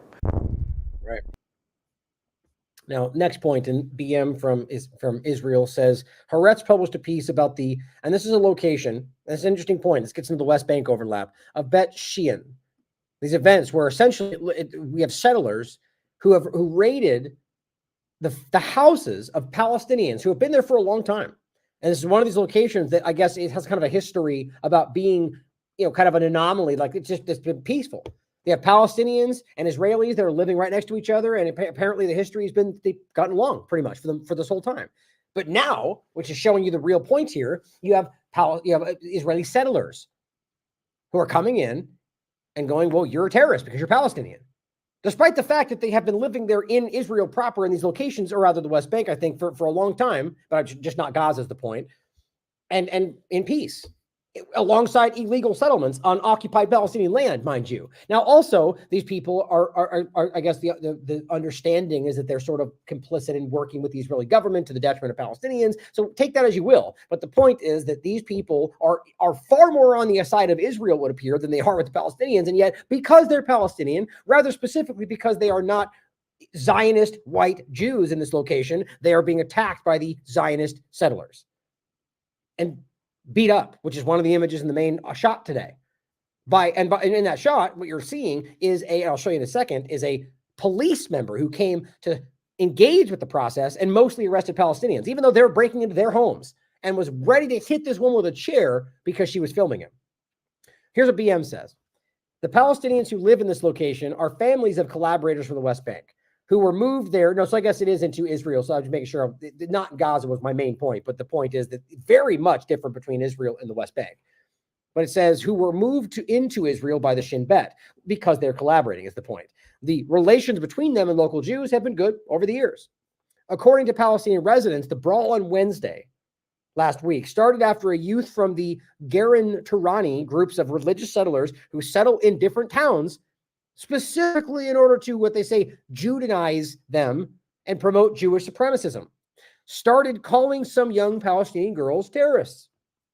On Thursday, only 4 cops were at the scene when the so-called protest started. About 200 right-wingers, including many settlers who arrived from out of town, gathered in front of an Arab family's house, chanted, "Muhammad is dead," and "May your village burn," then began throwing rocks at the Palestinian homes and entered homes in attempts to attack the residents. The local Palestinians had to defend themselves. The riots lasted for 4 hours and 12 people were arrested, of course, most of whom were Palestinians. Riot cops who arrived at the scene mostly attacked the local residents, Palestinians. In the photo, as you can see, an Israeli police storming one of the Palestinian homes. This is according to Haaretz, by the way. This photo is from the video, and the link is beneath this, by the way. I'll show you the link next. This is from a video where a policeman in the middle of the shot holds a chair and threatens to throw it at the Palestinian woman who was filming him in case she didn't stop. She stopped, of course. That's what we're dealing with here. Police and the rest of them, secret police coming in to support the Israeli settlers who rarely cover their faces like this. Here is the Hebrew version of this article. In the house where Jews and Arabs lived in good neighborliness, it's the translation. I'll read you the English version in a second. Basically, we're okay with each other until the armed settlers came from the West Bank. Simple. Even Haaretz is highlighting the reality. They're coming in armed. They're coming in ready to attack them because they're Palestinians. And guess what the government, the police do? Nothing. In fact, usually side with the settlers. Here's the Haaretz post for the English version on Twitter. Jews and Arabs were good neighbors in this city. Then settlers showed up with guns. I don't know why people can't grasp how obvious this is. I know you guys do, but a lot of people just choose to ignore what's going on here. It is overwhelming. And this is not Gaza. We're not talking about Hamas here, guys. We're talking about settlers attacking Palestinians because they're Palestinians. By the way, exactly what's happening in Gaza, just they're framing it differently. And here, of course, is what an Israeli article had to say about it. From a different platform. Haaretz is seemingly calling out the settlers doing this. But in the area, Bet Shanine resident. Arab women attacked me. I'm afraid to walk in the neighborhood. Well, too bad. The story's out through Haaretz, and the reality is you're making all this up about how this started. The reality is clear that what's going on is simply ethnic cleansing, guys, and it always has been. Dan Sheehan points out on MSNBC, Jonathan Greenblatt compares the kippah to a swastika. You know, the black and white checkered wrap, to a swastika, because they're desperate, guys. On CNN, Van Jones compares it to a Confederate flag. I mean, guys, get your narratives right here, okay? Like the idea, is it ISIS? Is it Nazis? It doesn't matter because they're just trying to throw whatever at the wall to stick. The extremists are the people who are calling anybody who challenges them anti-Semites. And I'm not talking about racist people. I'm talking about people that are going, you're killing children. Oh yeah, you hate Jews. Those are the extremists. Then to the nation, Biden says, no Jew is safe without Israel. To which people like Sam Hussein and others were like, well, hold on. Are you saying that Jews aren't safe in the United States? You're literally saying that your own government and police in this country can't keep them safe? No, we didn't mean that. Reeling back. That's what happened in the back and forth. I think it was the State Department. That's what he said. They're not safe. I think it was the state. It was Vattel, actually. He's just simply, as a Zionist himself, towing the line. In fact, Jews are at no more risk, or they're at more risk than anywhere in the world. I can't even say that. They're in Israel at more risk than anywhere else in the world. It's easy to prove. That's all about narrative building. And that's just the liberals, he says. In case you're wondering why the attacks keep happening, as they're all framing it to be something else, it's because of stuff like this, or these are attacks he's talking about, because of what they're framing it as, right? You see one of those kifas, they're Nazis. They're dangerous, even though they're just Palestinian supporters. A 6-year-old Palestinian American was stabbed 26 times for being a Muslim, according to police. 3 Palestinian students shot and wounded in Vermont. This is a lot of this. Of course, you're not going to hear it in the media because all you get in the media are fake stories about anti-Semitic acts that turn out to be completely fabricated. Man is charged after hitting pro-Palestinian protester with his car. A woman reportedly attempted to drown, which we'll talk about in a moment, 2 Muslim Palestinian children in a pool in Texas. This is our Texas chapter plans to hold a news conference about this. We'll talk about it in a second. Here, Abir points out what's going on in the West Bank. As she highlights, a bunch of overgeared thugs given more power to oppress Palestinians. Not Gaza, the West Bank. We're seeing video of Israeli settlers harassing Palestinian farmers, landowners, children. Israeli settlers stealing Palestinian land. Well, it seems all that might have just become even easier for them to do. Why? Well, Israel's civil administration governs the occupied West Bank under the direction of the Israeli military. And the military's just handed some of its powers to civil servants who work under the right-wing settler leader and government minister, Bezalel Smotrich. Yes, the same Smotrich who wants to annex the West Bank and ethnically cleanse it and Gaza of Palestinians. And the one, by the way, he was just caught on a leaked video, audio, admitting, one, that Netanyahu was in line with him and that this is all happening. In fact, that they're sort of like out, they're basically what he said, and who knows, I mean, you could argue he's making it up, but his argument was that they've sort of split off the Ministry of Defense and created like this special entity that whether or not their government goes away will be protected in order to maintain the ethnic cleansing. This is how these people think. They are absolutely driven by hatred of Palestinians, irrational hatred. Basically, it gives him responsibility to administer certain laws pertaining to things like building and agriculture. As it stands, Palestinians are almost never granted building permits, even to build houses on their own land. And Palestinian farmers are routinely harassed by settlers. It's important, by the way, to recognize this point that I made many times. So this is the game that gets played, where they displace these people, whether it's the first Nakba, the second Nakba, or any number of incidents in between, or what's happening right now. They displace them to a new location. Then they decide to set up in those locations, assuming you passed what's going on right now. But let's just take it from the Nakba forward, or the second one. Right? They end up in a new location, and they decide to make the best of it and build a home. And then over the next 20 years, they continually, routinely file for a permit. And they routinely say no. No discernible reason. There's nobody else there. They put them there for crying out loud, but they go, nope, you can't have a permit. And they're, okay, well, whatever, we're living here. And then finally it comes around where they go, oh, guess what? We want to build a pool where you are. And you don't have a permit, so you got to get out of the way. Oh, and we're going to make you pay to demolish your home that we made you put there after we replaced you the last time. It's not a joke. It's easy to look up. It happens all the time. And they didn't have a permit. Then you get the corporate media that goes, well, they're illegally. They didn't have a permit. You mean the permit they filed and tried to get over 55 times over the last 10 years? But they didn't try. They're illegal. It's created, and people that are dishonest will grab onto whatever they're presented with. The reality is they've made sure these people will never be allowed. They've made sure these people will always be displaced, because it's not about equality. It's not about some game about terrorism. It's about the fact that they have always been trying to ethnically cleanse this area, back to the original point of Zionism, taking it from Palestinians. That's what this has always been about. As she said, they've always been at war with Palestine. Who then go on to steal the land. All this is already done under the watches on their own land, and Palestinian farmers are routinely harassed by settlers who then go on to steal the land. All this is already done under the watch of the Israeli army and multiple settler security groups.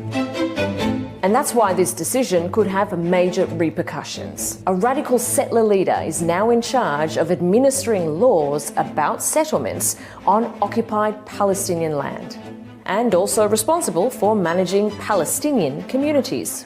Settlers have been lobbying for this for years. More power over occupied territories has been one of Smotrich's long-time goals. Imagine having somebody like Smotrich in control of where you live. Somebody who openly says your family are all terrorists, openly says that you shouldn't have a right to be there, openly says we should be stealing from you, openly says you don't have any rights, openly says you... I could go on everything they've said since October 7th forward. Or how about everything they've said their entire careers? I just played you the clip from the member of parliament from Ireland. Half of them are from these same people. Kill them all. They shouldn't exist. And yet you're in charge of their municipality. They're what they're living through, or if that's even what you would call what they're living under. Democracy, right? One analyst says this is no longer creeping annexation. This is it. Smotrich has managed to change how parts of the occupation work.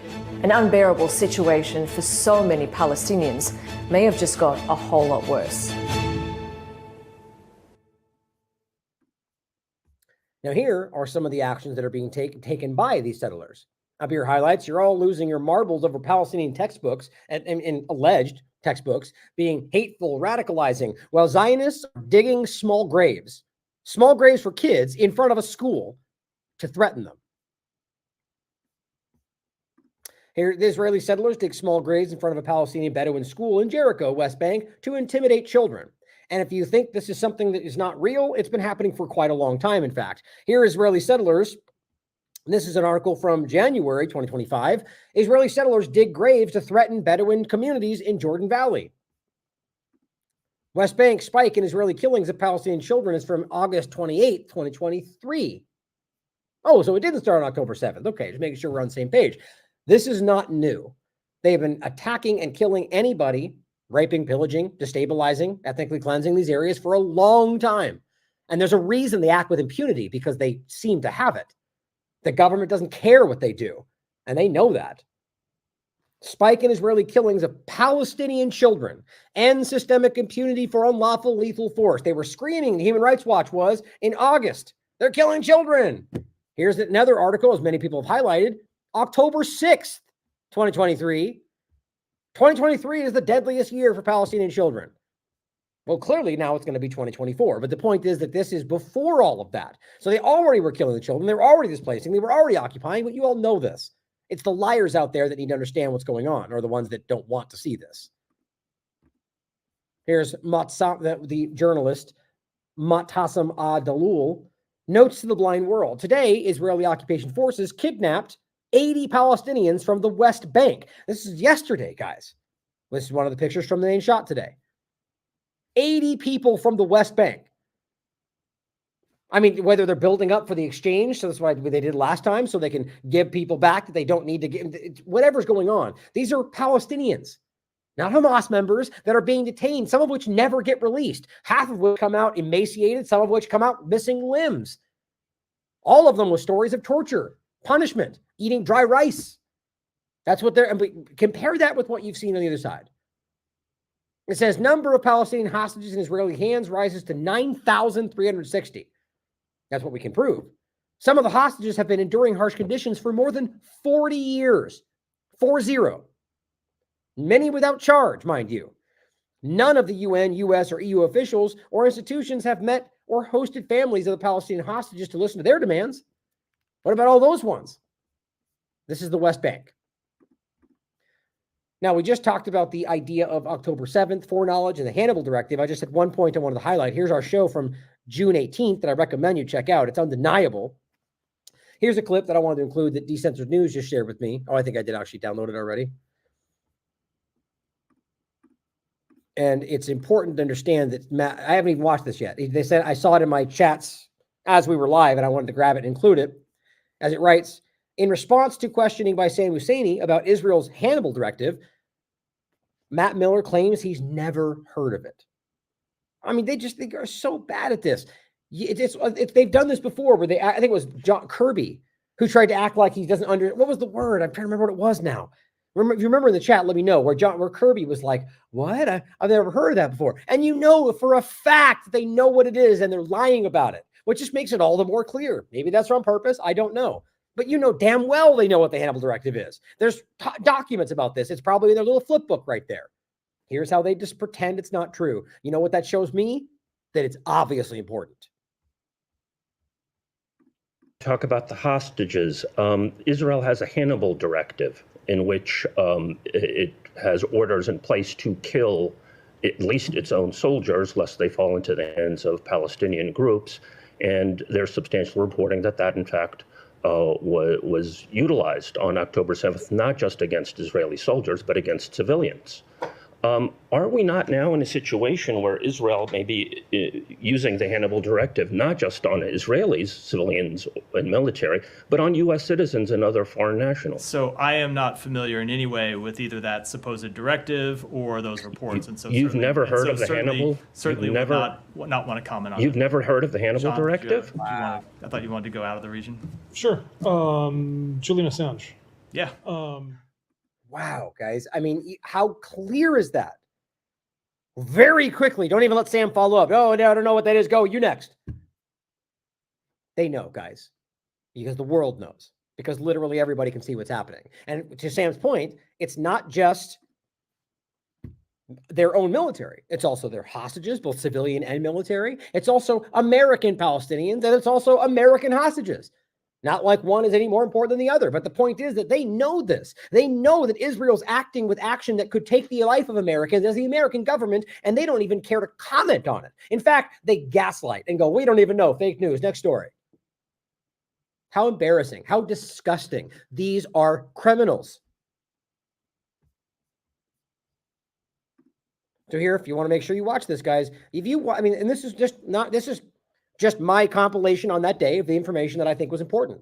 I guarantee there's a hell of a lot more you could go through. There's a few in here that are documentaries that we only watched a part of on the show, but just what we covered. I don't know how anybody honest with objectivity, with a brain, can watch this and walk away thinking that's not real or that they didn't know. It's self-evident. That's why he's hiding from it, because they're complicit, as we all know. They're complicit with what we're going to show you now. Now, there's some rough pictures, guys, so heads up on that. We're going to just show you a couple of these from Rafah or from other locations. This is what Matt Miller is complicit in, personally, along with Biden and the rest of the government that are acting like this is not happening.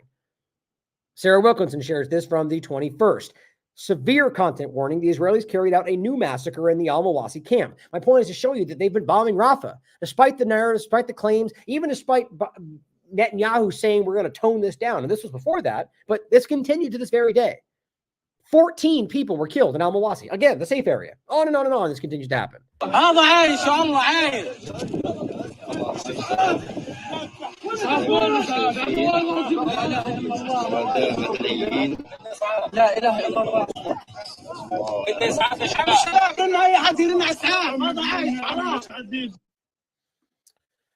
Omar Badar highlights, they've done it again. Nearly every day for the last 260 days, Israel has committed another massacre against Palestinian civilians in Gaza. Fathers, mothers, siblings, children, their bodies burnt or torn apart. And this gets pretty graphic, guys. While our government gives more weapons for these atrocities. Associated Press. Israeli strikes on tent camps near Rafah killed at least 25 people, wounded 50. How is it even possible that we now have the almost on the surface, the corporate media? They're not going, Gaza claims, or I guess they kind of just said, Gaza health officials said, but you never even used to see this.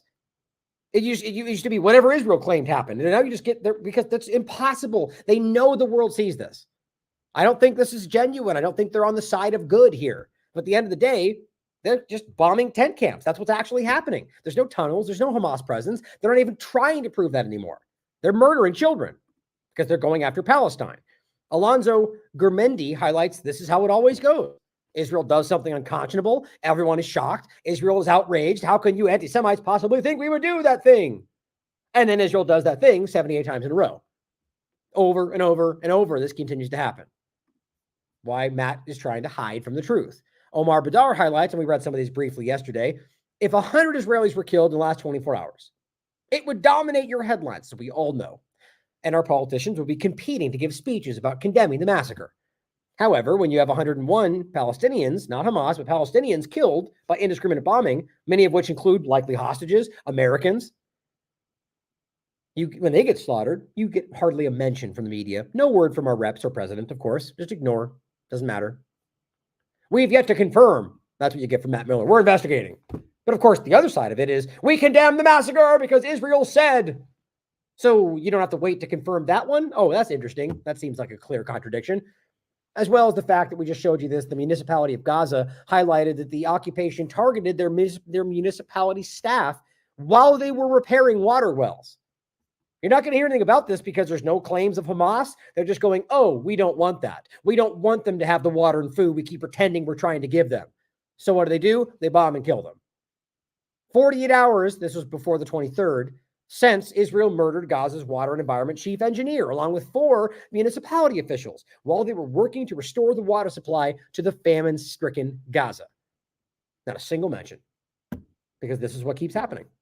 They're murderers. Now, a lot of the stuff we're going to show you next is just kind of just the ongoing crimes, the overwhelming reality of what we're seeing. Ryan Razbiani highlights, this is a child, guys, a young girl that for me, it looks like she's probably, I don't know, what do you think? 9? She says, all the girls in my class died. My relatives have all died. They are killing everyone, he says. She says, the children of Palestine have died, she says. There aren't any children left. All the girls in my class died. They all died. They're all dead. My relatives have all died. There's no one. There's no one left. They died, and I'm the only one who's left.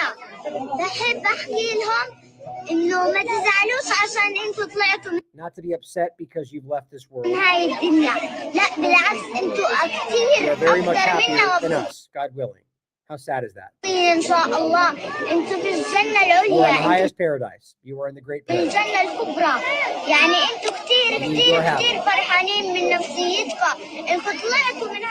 Then you have escaped from this oppression. I wish I could be where you are. It's heartbreaking. You know, I mean, a child of this age should not be dealing with stuff like this. Zachary Foster highlights 2 contradicting or compared headlines. He says, if you're Jewish and you call for a genocide of Palestinians, you walk free. That's one article here from Haaretz. Israeli police recommend closing case against yeshiva head who said all Gazans should be killed. If you're a Palestinian and you criticize the government and army carrying out a genocide, you are arrested. Israeli woman detained, blindfolded over social media posts criticizing the war. No, not so complicated after all. It's called apartheid. It's pretty simple. Yunus Tarawi highlights this image that we used for the show yesterday, which it's almost real. The point is this person saying this is fake. This image of a IDF member with what could be a fake display, I don't know, but it appears to be a fetus in some kind of liquid in this box where he's drinking a cheers to it, I guess, with his gun sitting in Gaza. And he says, too bad it's an AI picture. And right here, oh, look at that. This has been added since. This image is not AI. This post is disinformation. Stephen Miller's post. The fact is, Yunus Tarawi, who, by the way, his images and what he's been doing has been used multiple times by the ICJ He says, no, it's not AI. Since I'm done with this, since he says, I'm the source of the image. Since I'm done with this soldier, I'll provide you with the details. The fact is, it's easy to prove, and it is posted on his own social media. This picture is unbelievable. Even if it's a parody or even if it's a fake fetus, you're making fun. You are making a parody at best of what's going on there. At worst, you put a dead fetus from a killed Palestinian in a box and are okay with that. There's something evil about what we're dealing with here. And it's not every Jew or every Israeli, but it's people like that. No question. And people like this, they try to gaslight you into going fake news because it challenges what you want to believe, or because you know it's real and you're trying to hide that. Brianna Joey Gray highlights, I must have missed it, but the Times or any other major U.S. paper covered these reports of, and get ready for this, this is real, or at least reported, of Israel training dogs to rape Palestinian prisoners. This is now the second time I've heard this report from people coming out of detention. Now, it certainly could be a made-up story, but I find it hard to believe with what we've already seen, especially since we're seeing consistency to these narratives. Here's what he said. We were on the floor, one of the three of us. They tied my hands and feet and released the dog on him. The dog had sex with him, he says, fully and completely. This sounds like Guantanamo Bay kind of stuff, guys. That was one of the worst moments of my life, he said. All the torture I was subjected to, that scene was worse.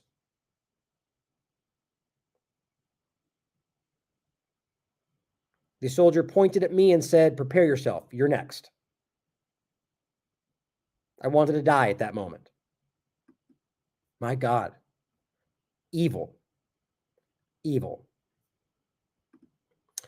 APAC Tracker says Israel is just highlighting the same point. That's where this is quoted from. This, again, guys, this is at least the second example I've seen of somebody coming out of detention and reporting this. I mean, this is a, the person who was on Razing the Hill, and is a former senior political editor at The Intercept. It doesn't have to mean that she could be wrong about this like anybody, but the point is that we've so far seen what they've allowed and done historically and post October 7th, it's not hard to wrap your mind around. Something really wrong here. Now, here's what Zachary Foster highlights in that same point. The most moral army in the world in 150 videos. Now, Ahmed is somebody who's been doing some amazing threads since the beginning of this. This is the one he posted recently on the 20th. Israeli Army, True Edition. In this thread, he says, I'll post Israeli soldiers' violations and assaults against peaceful Palestinians. All of these 150 plus videos were before October 7th and were not in Gaza. It would take an entire show to go over each one of these guys. But the reality is undeniable. Blatant disregard, punching a woman in the face, a soldier punching a woman in the face. See, this is what they are. Not every one of them, but the people like this. I'm talking about mostly Zionist perspectives here. But when I'm saying that as a broader sense, I'm talking about the people who are endorsing this kind of mindset, that are lying to support and protect this. But remember, there are Israelis and Palestinians, or rather Israelis and Jews in Israel that are calling this out as well. Not the majority. A kid with Down syndrome that they beat up. Attacking elderly Palestinian women simply because they're protesting against settlers. Palestinian shopkeeper describes daily abuse by the soldiers who come in and just beat him up, kick him, destroy things in the area. I mean, this is what they do, just because. Why not?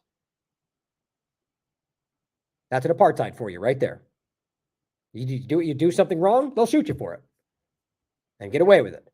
Soldiers setting their dogs on a young Palestinian boy. Only very dark people can, in the sense of like maybe their soul or their moral capacity, can support and endorse something like this. Knocking down a Palestinian elderly man near Al-Aqsa. Child. You've probably seen this one. This was pretty famous. Just, beating him up, hitting him with the gun. I mean, it's a child, guys. Look, and his arm's broken.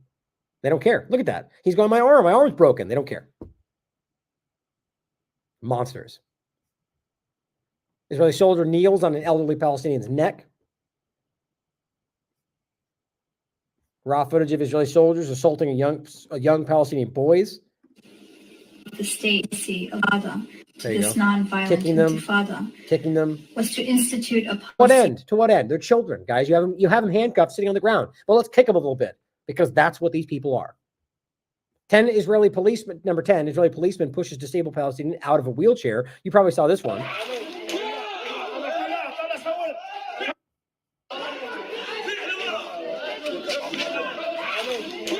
Look at that. That's evil, guys. That is a hatred for simply who you are without something you can't choose. Israeli forces attack Christians ahead of the holy ceremony. I mean, you get the point, guys. This goes on and on. There's 150 of these. Israeli soldiers shoot live bullets at children. I'm sure in this you'll find the sniper video we played many times where they're cheering about shooting a child for no reason. I guarantee that's in here. But go through this, guys. If you really need to understand, if you really need to share something with somebody, make sure they see this. This is important, and it's impossible to disregard. Niz highlights this other example. This is just another one of these videos that very well could be added to that list.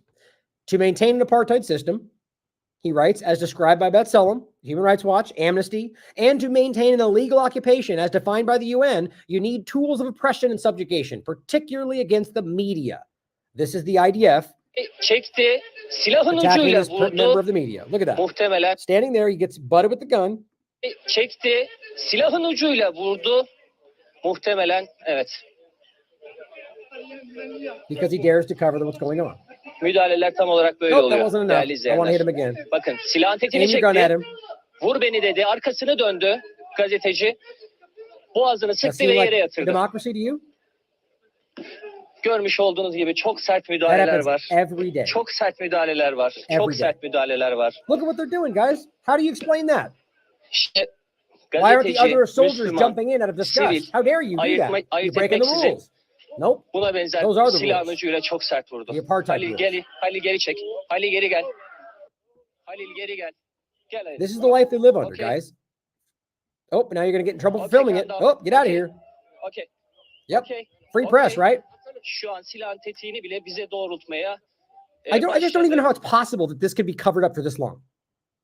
I just don't even understand it. I mean, I do. I mean, it's unfortunate. Now, Hotspot highlights this point that we were referencing earlier that I think is really important. Google, in this case, is highlighting first the story we'll cover, but that Google was covering this story. A Zionist woman, or specifically in this case, it's a Jewish American woman in Texas, tried to drown Palestinian children in a pool. This was even reported by the New York Post. But when you searched for it, at least when it was happening, and I saw this on 2 different locations, it said Muslim woman accused of trying to drown children. She's not a Muslim. How do you explain that? Her name was Elizabeth Wolf. Here is a video. And I think I've seen this guy doing some videos on Israel. It's called Your Favorite Guy. He's younger. I think he's, kind of going through his own journey of discovering a lot of this stuff. Here's what he has to say about this. He's breaking down this kind of lie around the story. Elizabeth Wolf, and on May 19th, she was in a pool in an apartment complex in Texas, but she wasn't the only one there. There was also a Palestinian-American family of 3, a mother wearing her hijab, her 6-year-old son, and her 3-year-old daughter playing in the shallow end.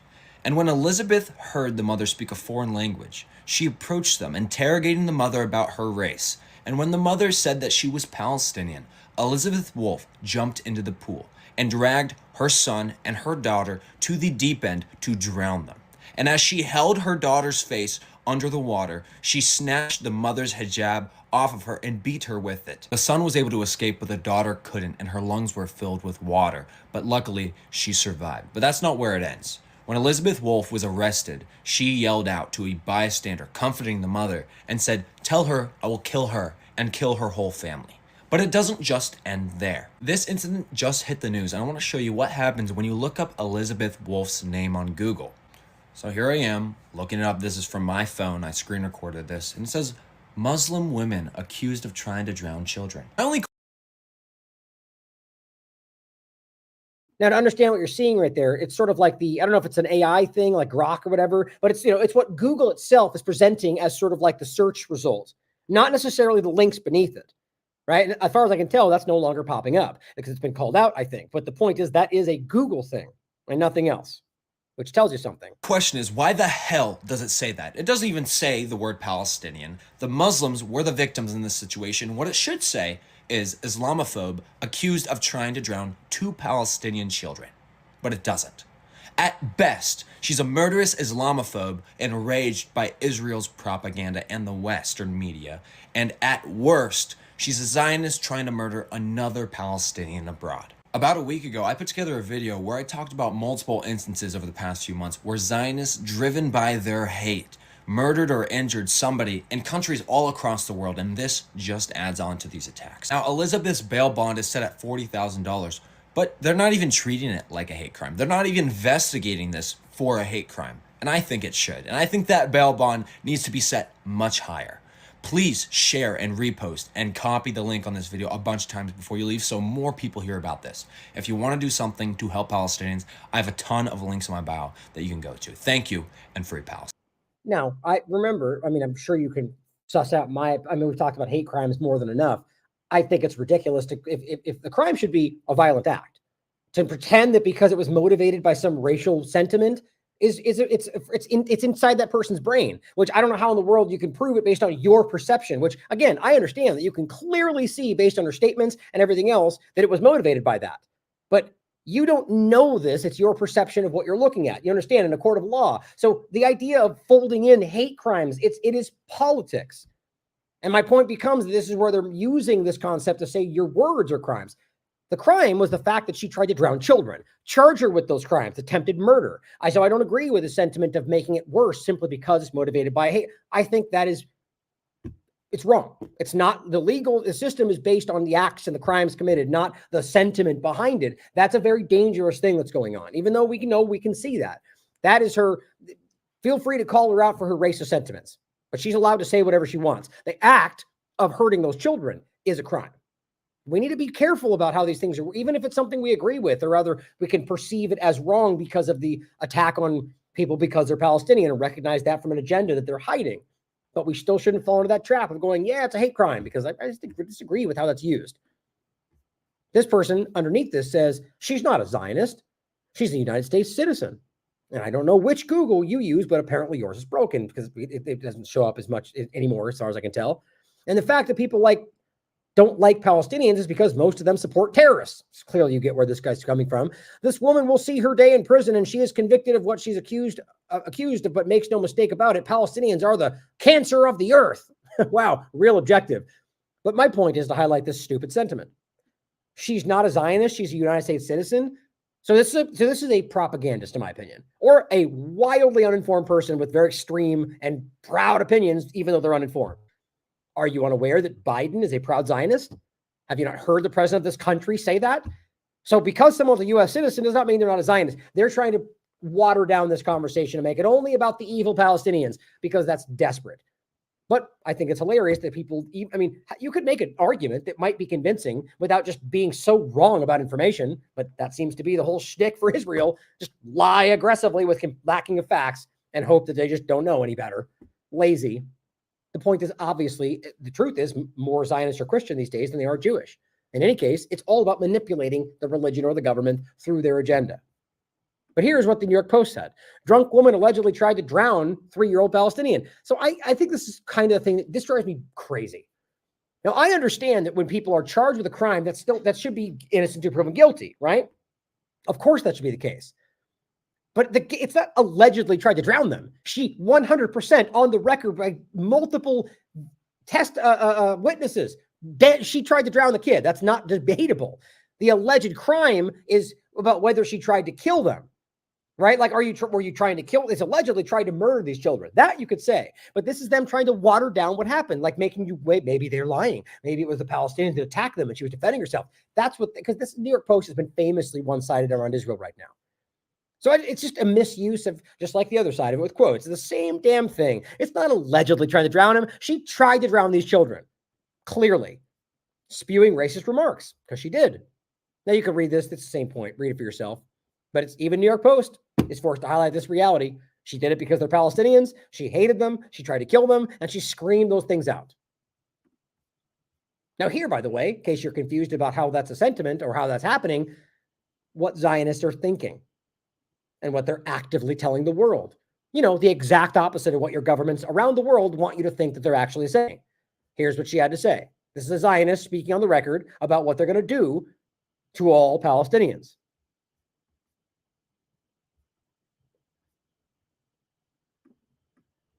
Hold on, I think oh, there it is. Innocent people that are in Gaza now are the 229 hostage that were taken. Once they will go back to Israel, we will bomb Shifa Hospital, all the hospitals, all the tunnels, and kill them all. It's about time. The world knows that. There's no argue about that. We are the center of the world now. Wow. We are the center of the world now. I mean, so sounds like she is just completely deluded of the mind. And, you know, because of their tightly controlled propaganda network, which, you know, they're indoctrinated from birth and very isolated from other information, because that's what Israel's government does, sort of like what U.S. is trying to do, same with Europe. She seems to be utterly convinced that the world is on their side, that everybody sees that it's all these bad people and it's just really the Palestinians. And we all know that it's not the truth. Shockingly, the opposite, in fact. The world is very aware of what's going on, mostly. But that we are the center of the world now? Well, that's interesting, because even people that would argue that they're supposed to kill Palestinians maybe don't agree with the fact that Israel's the center of the world. This shows you a level of hubris, of righteous indignation, of impunity that they are acting with all the time. Zionists, whether Christian or Jewish, it's on the surface, guys. And they really don't want you to see this, because it shows the agenda. It shows you what Smotrich and Ben-Gvir and even Netanyahu are actively endorsing. Here's APAC Tracker highlighting that Columbia University will now apparently mandate that all students and faculty go through an orientation that states, that teaches and indoctrinates the lie that anti-Zionism is anti-Semitism. It's just absurd. It's, in fact, provably false. It's actually wildly unconstitutional. And it's like saying that if you're anti-Republican, you're anti-Christian. That anti-Republicanism is anti-Christian. It's not. It's absurd. We're talking about a political party founded 150 years ago versus a thousands-of-year-old religion. How in the world? Isn't that insulting to people that are Jewish? It should be, other than the fact that you've blindly taken on this indoctrinated worldview that Zionism is somehow the point is, if you really see the people fighting for that, it's people that would fight for Zionism before they would fight for Judaism. Which is why we'll show you in a moment how people who are Jewish, who are saying we should fight for Palestine or we should not believe Zionism, get aggressively attacked by Zionists who are also Jewish. But Zionists, first and foremost, because you're calling them bad people, you're calling them monsters, but they're Jewish. So if you're arguing that it's anti-Semitism, well, clearly it's about Zionism, nothing else. Because anybody that steps out of line, Jews included, of Zionism, are considered the enemy. But they're simply telling you, we're not going to force these people. Why? Because Columbia got wildly propagandized around the lies about what happened there that we've proven. I just showed you the clip yesterday of Stefanik screaming about them marching through the school, and the cops like, that didn't happen. But they keep screaming it anyway. I got stabbed in the eye with a flag. No, you didn't. You lied about it. It got proven in front of Congress. You got liars. Doesn't mean there's not racism, but almost every single major example of what they claimed happened here was either proven to have been started by the people, by the Zionist protesters, just like we just showed you, or to have been blatantly lied about. It says the plan, which was not announced in any direct communications by Columbia, was revealed by The Intercept, or by an Israeli newspaper article, and they're tagging The Intercept. It says right here, a body with pro-Israel leadership that has been controversial since its inception last November. I simply said this is outrageous, factually incorrect, and wildly unconstitutional. But hey, gotta bow to Zionist interest, Columbia. Am I right? Clearly, that's what's happening. I mean, you realize it's a college who is doing something that is incorrect, factually. They care about facts and education, right? And is unconstitutional. It's a college. You can prove it's unconstitutional. You're allowed to say racist things, guys. That is your right under free speech. They don't care. And my point is, that's not racist. But my point would be, even if it was, you would be allowed to say it. They're acting unconstitutionally for the interest of a foreign government at your expense. Rania highlights this great post from Miko Peled, excuse me. I'm mixing that up with Mykola Lebed is the guy from the Ukrainian conversation. Never mind. Don't want to distract anybody. Miko Peled, who I believe is a son of a former IDF member, if I remember correctly. The point is, though, he's outspoken about Israel and Zionism, and he said there is no good Zionism, which I agree with. It's a racist ideology. Inherently, it is a violent ideology. Now, I can still be objective and argue that maybe it's a Zionist or a grouping or people out there that believe they're Zionists who don't embody those same beliefs. It's always possible. But if you understand the core values of what this presents, it is inherently about ethnic cleansing, about colonialism, about all the things we're highlighting. It is a racist ideology. It's what Avi Shalom, the highly respected Israeli historian, has made clear many times. You can't be an apartheid state and have a nation state law and still pretend like you're something you're not. Here's what he had to say about this. Is no good Zionism. It's a racist ideology. It's a violent ideology. And don't believe me, look at Palestine the last 100 years. That's Israel. There is no other one. When Israel massacres thousands of people in Gaza, Israelis can stop it immediately. You can have 100,000 Israelis on the streets. Nobody will get shot. Where are they? Where are these Israelis? When did they ever come out? I mean, many. I don't mean 10 in Sheikh Jarrah. Everybody knows what happens when you drop a 1-ton bomb in a residential neighborhood. You don't have to be a genius. You know people will die. Israel is a democracy for Jews. And who do they vote for? The same people over and over and over again. Does it matter if it's Gantz or Netanyahu? There is nothing to justify, nothing to excuse what Israel does. Nothing to excuse what the Zionists have been doing in Palestine for 100 years. Nothing. When they bomb Gaza, you can hear it in Tel Aviv. But I would argue that a lot has changed, like just since October 7th forward, but in growing over the years. His point about you can see these protests at this point. And yes, there's a mixed discussion about what they actually believe, but a lot of them I can see, and a lot of a small minority, but a lot of them are arguing that at this point, that they should stop what's happening, that Palestine should have self-determination. And again, it is a minority. Don't mishear me on that. Majority clearly disagrees with that. But I think it's important to highlight that there is thousands of people you can see marching in these protests in the street, many of which are simply just calling for them to accept a deal, but some of which are speaking out about that reality. So it's not all or nothing, but he's right to say that they could, if a majority wanted it, vote to change that. But I would argue, guys, just because they're told that, I would argue not even they have a supposed democracy. If the Israeli government acts the way that they do everywhere else, why would they suddenly adhere to what other, like, let's realize they beat up anti-Zionist Jews. They beat up Orthodox Jews that disagree with their policies. So clearly they're willing to challenge Jews if they disagree with what they're doing. So I would argue if the majority disagreed with them, they would do what they wanted anyway, my opinion. But I completely agree with what he's saying about the idea of Zionism. Now here's what Zachary Foster had to say about this. And it's a great interview back and forth with, who was this? I forget who it was. But in any case, it's Zachary Foster. I've interviewed more than once, highlighting Zionism. To establish a Jewish country in a land that is 80% non-Jewish?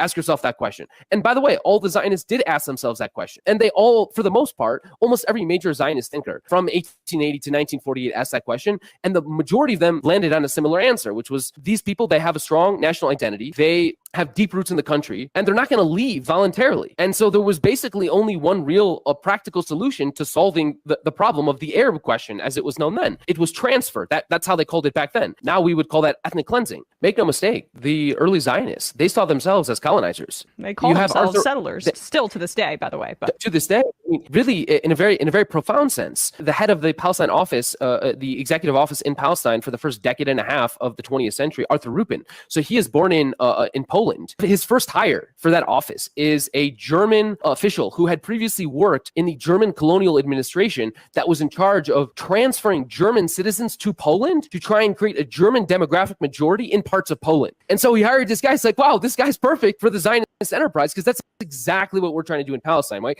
Think about how wild that is, overlapping that with the overlap to Nazism and during World War II. You're literally hiring a person who helped in that regard and used it to work with, I mean, it's there. I don't even explain it. That's right on the nose. It's because that is who they are as Zionists. We're trying to transform the country from a demographic majority of Arabs, overwhelmingly, to a majority of Jews. So he hires this German colonial official into the Palestine office to help plan how you're going to actually transform the demography of Palestine. Meaning ethnically cleanse, displace, forcefully if necessary. They embrace as part of their self-conception is that they are colonizers. And in fact, they see themselves very much the same way that Europeans saw themselves in South Africa and Australia and the United States. Right, exactly. As South Africa, the rest of these apartheid states and genocidal regimes still pretended they were not that until the very end, right? Now I'll include these interviews I had with Zachary. This one's March 4th, the documented and suppressed history of Palestine and Zionism, as well as the conversation we just had on May 14th, the true origin of Hamas and the decline of apartheid Israel. Now here, Zachary Foster also highlights what I was saying before. He says, well, quoting what the guy said, "You're an animal," says an American Zionist to an American Jew.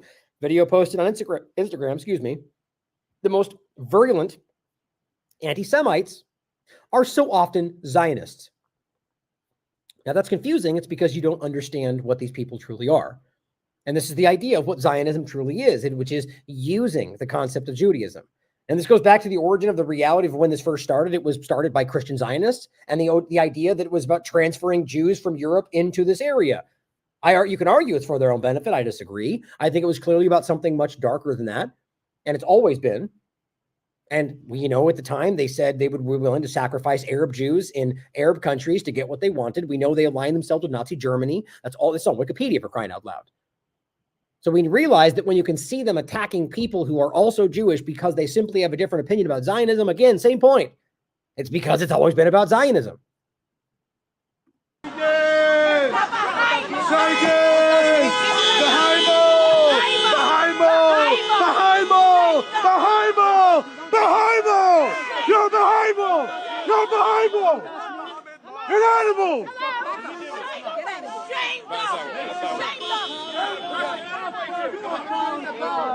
He's not even saying anything, right? He just has a sign that says Zionism is not anti-Semitism. It says that, against the state of Israel, we stand with Palestine. You're not allowed to have those opinions. Simply not.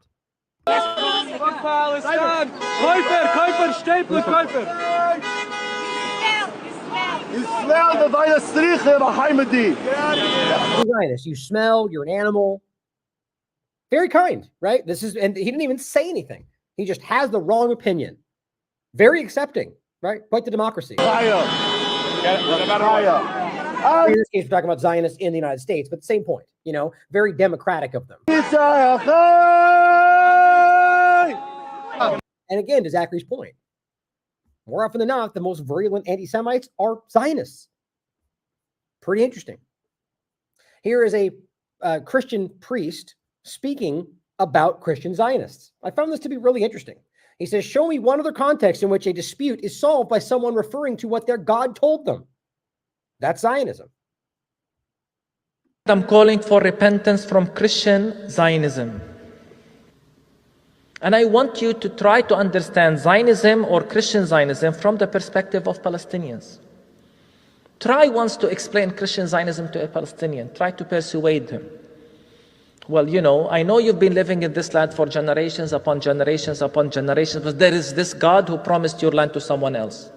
Accept it, live with it. This is what Zionism is teaching. And in fact, it becomes our fault for not accepting this idea that your God gave you our land. This is what Zionism is teaching. And then we're forced to debate the Bible. Look, read the Bible. Show me one other context in which a dispute is solved by someone referring to what their God told them. Is this really how we solve things?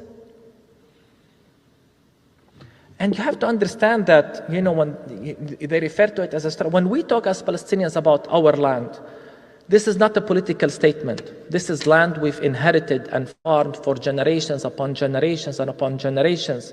And then you show up from Europe and you tell us God gave us this land thousands of years ago, and we have to accept it, really. But what is Zionism and Christian Zionism is saying also is that some people are special. God made a special deal with those people. He favors them, and we have to accept it. It's colonialism in which the colonizers say, our God gave us your land, and if you fail to accept it, shame on you. It's the concept of a tribal God, maybe even a racist God, who shows favoritism, a partial God. And when you support a tribal God or a racist God in this way, then also violence is justified and accepted. So today we have to call Zionism and Christian Zionism for what it really is. Zionism is established, or Zionism established a homeland on someone else's land. This is what Zionism is. Israel was literally established on the ruins of our towns and villages. The Zionists literally store our homes. I'm talking about physical homes with keys. We still hold the keys. They live in them. They kicked us out of our land. 800,000 Palestinians became refugees. And in fact, Israeli historians describe it as ethnic cleansing. This is Zionism. And then Zionism established a state which is clearly a racist state because it is a racist ideology. The concept of a Jewish state is by definition exclusive. And finally, a few years ago, the nation-state law said explicitly, only Jews have the right for self-determination in Israel. Jews have an exclusive right. I mean, can you imagine if this was in any other country? The current Israeli government before October 7th stated that Jews have an exclusive and unalienable right to the land of Israel. Of course, all the land to them is the land of Israel.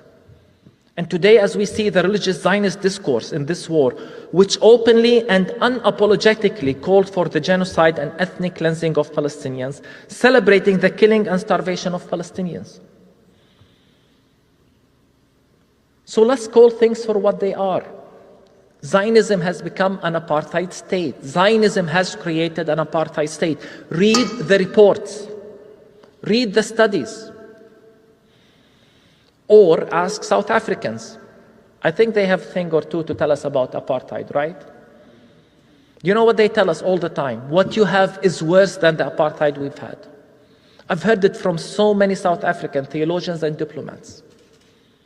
So Zionism is an ideology that led to colonialism, ethnic cleansing, apartheid, and now a genocide. And let me ask you, can you put the word Christian before this? It's a great point. Maybe not for those that aren't Christian or don't, I think from somebody's perspective that believes that Christianity adopts the values of morality, acceptance. It's kind of hard to frame that as Zionism or overlap the two at all. Quite frankly, if you understand Zionism, you realize that it's pretty antithetical to all that. I'm not even talking about the beliefs of what Christianity is. I'm talking about the beliefs of from Zionist perspective about Christianity. If you just listen to what they have to say. But of course, if you listen to Biden and your narratives and your media, they want you to think a certain thing, you'll think you're all rosy and on the same side fighting terrorism, right? It's just simply not the truth. Here, Martin highlights, I had a conversation with Palestinian. She says the need to segregate, and it was an Israeli activist. Just make sure we say that first. The need to segregate and not interact with Palestinians is part of Israeli identity. If you're a Palestinian, you're already regarded as a threat to the state. Now, anybody paying attention already knows this, but there are people that are desperate to make sure certain parts of our society don't recognize that that is the perception of pretty much all of the Israeli government. Like anyone growing up in Israel, I went through the whole indoctrination mechanism. And we're being trained to be soldiers from kindergarten, literally from kindergarten. The moment I realized, I managed to sort of overcome that. Every accusation is a confession at this point, guys. They're indoctrinating children to be in the military from day one. And yet they freak out about any image you see about a child wearing a green scarf or holding a toy gun. And of course, similar things are probably happening. But let's have some context here, right? Let's have some perspective, because it's clearly not what you're being presented with. That indoctrination, then everything became very clear because the situation is crystal clear. One of the main successes of Israeli propaganda is to convince the world that the situation is complicated. But it's far from being complicated. It's probably the least complicated conflict in the world today. And it's all about basically those who have the power, those who oppress and subjugate and tread over the indigenous people of the land who have been oppressed and subjugated and expelled from their land. And this is what it's about. The situation here is not very different other than the way it is perceived in the world and among Israeli society themselves. They like to perceive themselves as being something else, as being, liberal and progressive and all of that. And I also thought of myself as such until I realized that actually, this is not the case. The case is very clear, and I'm not on the right side of history. And that's when, the moment I managed to overcome this type of brainwashing, then the rest was very easy. So this one is all about creating a place which is for one select group and only that. It's not only the fact that they wanted to take over, to usurp the land and the resources and all of that. It's also about this exclusive nature of the place, that this is ours and only ours. And even any Palestinian being born in Israel, even if they're Israeli citizens, is already regarded as some sort of a threat to the state. The need to segregate, the need to separate and not to interact with Palestinians is part of Israeli identity. So we have to understand that Israeli identity depends on denying Palestinian identity and denying either the existence of Palestinians altogether or at the very least denying their identity, their culture and so on. And also, right after the ethnic cleansing of Palestine, right after the Palestinians were expelled from their homes and became refugees, the very next thing that happened was that there was a concerted effort of mass looting of books and other cultural artifacts from Palestinian homes, which was led by the National Library in Israel. So it's for a reason that when we say existence is resistance for Palestinians, this is true. Just by very existing on their land, this is an act of resistance in itself. Even more so when they actually claim their rights, claim their identity, do cultural work, like produce Palestinian culture, that is an act of war. Mm-hmm. It's, somebody who lived it, guys. It's pretty simple. Now here is an overlap to an American politician who it's Benjamin here, Medea Benjamin, confronting them as she does so often. And it's interesting the way he responds. And, knowing that this guy gets lots of money from pro-Israel lobby, almost $1 million, about 850,000, give or take. Exactly right. What's written for the podcast is 836,556. And a lot of these people get a lot of other things around what is publicly given. The point is, this is what I'm blanking on his name. We talked about Chris Hedges said in the beginning. This is not fake news. This is not some anti-Semitic trope. It's a very provable reality. And all we're talking about is politicians being influenced by another government with money. But when you want to make that about some kind of a racial concept, that's when you become a trope. It's all a very clear sidestep. Abir writes, a corrupt and low-level politician has the audacity to call Medea Benjamin disgusting. Oh, there's Miss Benjamin. You are terrible. Why? You're just a... What? You guys are disgusting. Why? You're pro-Hamas. I'm not pro-Hamas. Oh, you are. You're pro-collective punishment. Good chatting with you. You're pro-collective punishment. Yeah, I'm for killing all the terrorists. What about the children? What about the children? I can't help you. Who cares about the children? How dare you even bring it up, right? That's ultimately the point that she's making there. What about all the children that have been killed? Oh, no comment there. I just rush off before. It's obvious that these people are either very aware of what they're involved with or are so willfully ignorant about it. That's why he runs away. I don't want to think about that. I'm fighting terrorists. That's how I sleep at night. They know, guys. They know what's going on. That's why they hate people like her that highlight this, whatever you think about her politics. Greg J. Stoker, former special ops in U.S. military, says the IDF, and this is about the human shield point. So with all this is continuing on what we're talking about, what we're dealing with. We've talked about the human shield dynamic a long time. The entire premise of everything they're doing is that Hamas uses human shields and have yet to prove that, even according to human rights groups, even according to certain elements of the U.S. conversation. So I've never denied it's not possible. In fact, I find it hard to believe it hasn't happened, but they have yet to prove it, which blows my mind. According to anybody in this conversation, even most of their allies, But they still, I'm talking about the, human rights groups, the UN elements, the people that are in the US apparatus conversation, but the politicians at the highest levels are holding to their guns. It's all human shield and all Hamas and all. That's why they're hopefully going to be charged with complicity for genocide. But here is one of many. I mean, we've shown at least 5 or 6 examples since October 7th. And I'll play that clip again to show you this is long before October 7th that they've been using human shields. But he highlights the recent example that we've all probably seen by now. The IDF literally strapped a man to a truck like a deer. And wait till you hear him talk about it. The truck that was baking in the sun all day literally burned his back. He was so injured he couldn't do anything about it. And it was way more than that because they beat him up and they hurt him before they put him there. This was not for his protection. It says the conduct seen in this video is inconsistent with IDF orders and what is expected, says the military. And then nothing will ever happen. Words, words, words. And they probably high-fived about it afterward. It says, but it totally is, though. They're just upset because they got caught again, says Greg. I agree. We'll get into this. But here, don't forget, was what they were doing. Here's Mossad commentary. Removing the trash, showing you a dead Palestinian being scooped up by a bulldozer. But clearly they care about Palestinian lives, right? I-Chen says, the internet is an amazing place because look at this 2005 BBC article. Well, I'll show it to you. And we've talked about this endlessly. IDF to appeal human shield ban. So again, in case you're confused, they've used human shields on the record for a long time. And I'll read you this where they are trying to argue why they should continue to. And my little quick video, which I'll play in a second, does briefly go over this.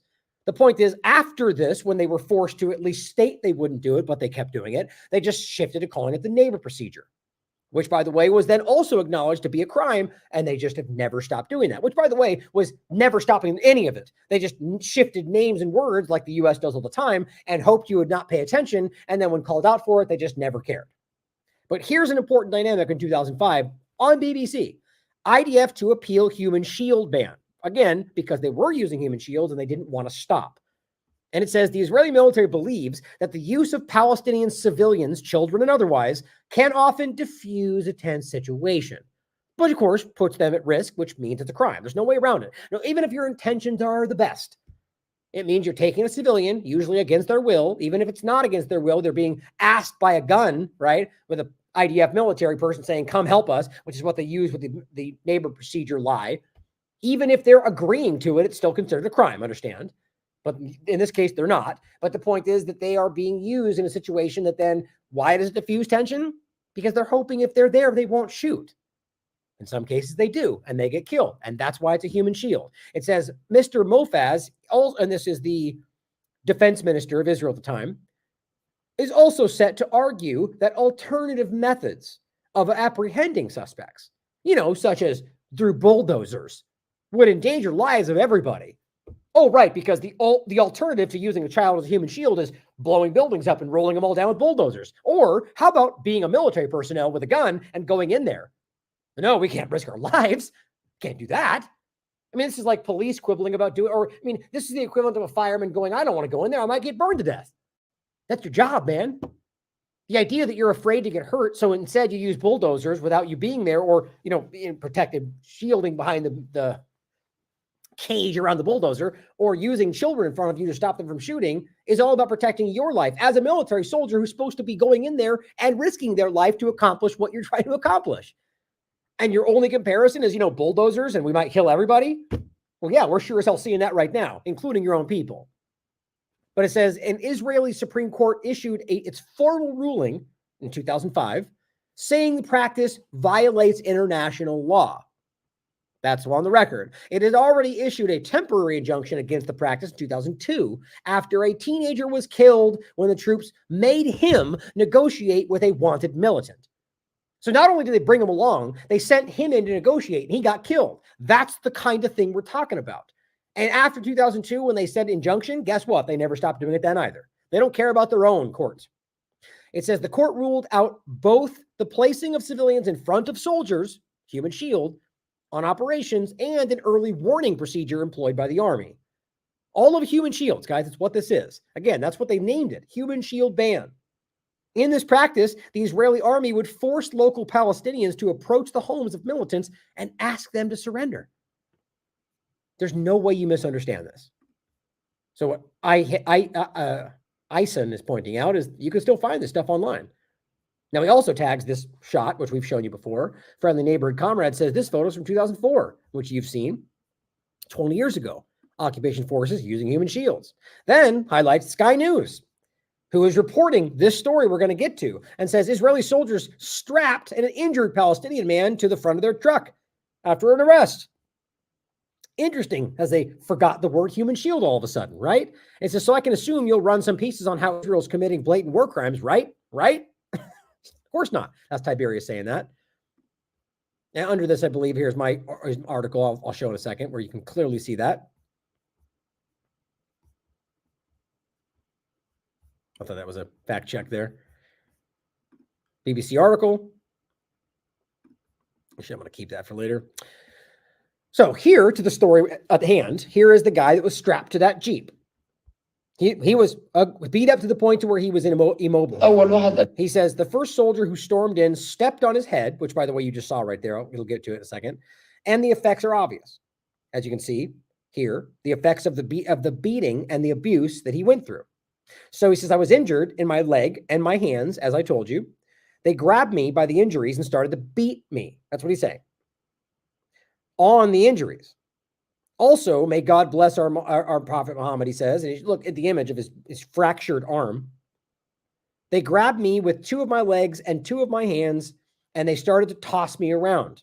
They're torturing this guy for fun. Then they threw him on a Jeep, again, which was, he says it right here. The first time, they threw me in the air, and I fell on the ground. The second time, they threw me on the hood of the Jeep. He says, after all the treatment and the fire and the pressure and the beating, they asked me for my name. Oh, it's the next clip. He says about the hot hood. It says, and after I gave my name, they photographed him. And they left me on the hood and started driving. The point was they're photographing him and they're getting information about this. I argue because of the right of return discussion we've already had about trying to get on the record people. They're just trying to work out the legal dynamic of people that are legally bound by their own agreements from 1967 to have rights to go back to their own homes. That's the right of return. That's what UNRWA is really about. The only reason UNRWA has become this refugee overlap is because they have never allowed them to go back to their homes. But it says, the Jeep started to move forward and back. It says they left me on the hood, and of course, oh, it's right here. And the hood temperature was scorching hot. It's very hot right now. And he says, no one can bear it. He says, my whole body was burning. A quarter of an hour, they kept moving back and forth until they drove me to the main street. He took me to an area where my injured cousin was, and there were soldiers there. When I got there, the soldier came and grabbed me. He grabbed me and my injured hand, and they asked me for a Palestinian ambulance to come take me because it turned out that I was not wanted and haven't done anything. So the point was they did all this because they wanted to find out if he was guilty, or they don't care. I mean, at the very least, they're beating up everybody and then maybe decide to murder him if they might have some reason to argue they can. There is some level of process here, but these people don't care. There's nobody behind them even caring about it. This is my point about them posting things on social media. There's no responsibility here. There's no true accountability in this military, which means it's not even this is a mercenary force. He says, I was hoping to die for this not happening to me. He says, I had hoped to die because what happened to me killed me while I was still alive. And I think it's translation. He's just saying he suffered, I think, right? That he was just so demoralized. He says, it killed me while I was still alive. He said, did you hear the soldiers' voices? He says, they were laughing and hitting me. They were laughing and they were cursing me. He says, and they were laughing at me and hitting me.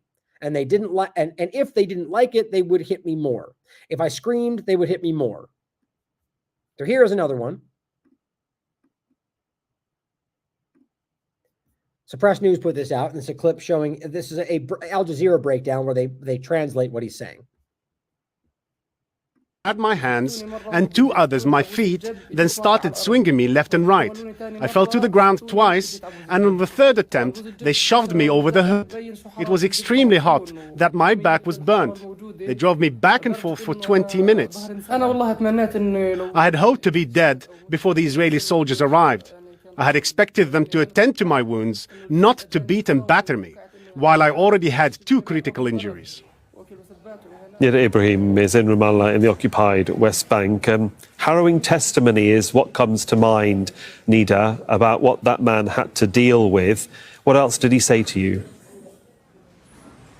Yes, what he said was really disturbing because he was telling us that he was behind one of the jeeps, injured in the arm, in the leg, and when he saw the Israeli forces, he kind of waved to make himself visible, but also thinking that they might attend to his wounds and take him to the hospital. Instead, they continued beating him up, using really force on someone who has been injured. Again, as you heard, they're swinging him to put him on top of the hood of the Jeep.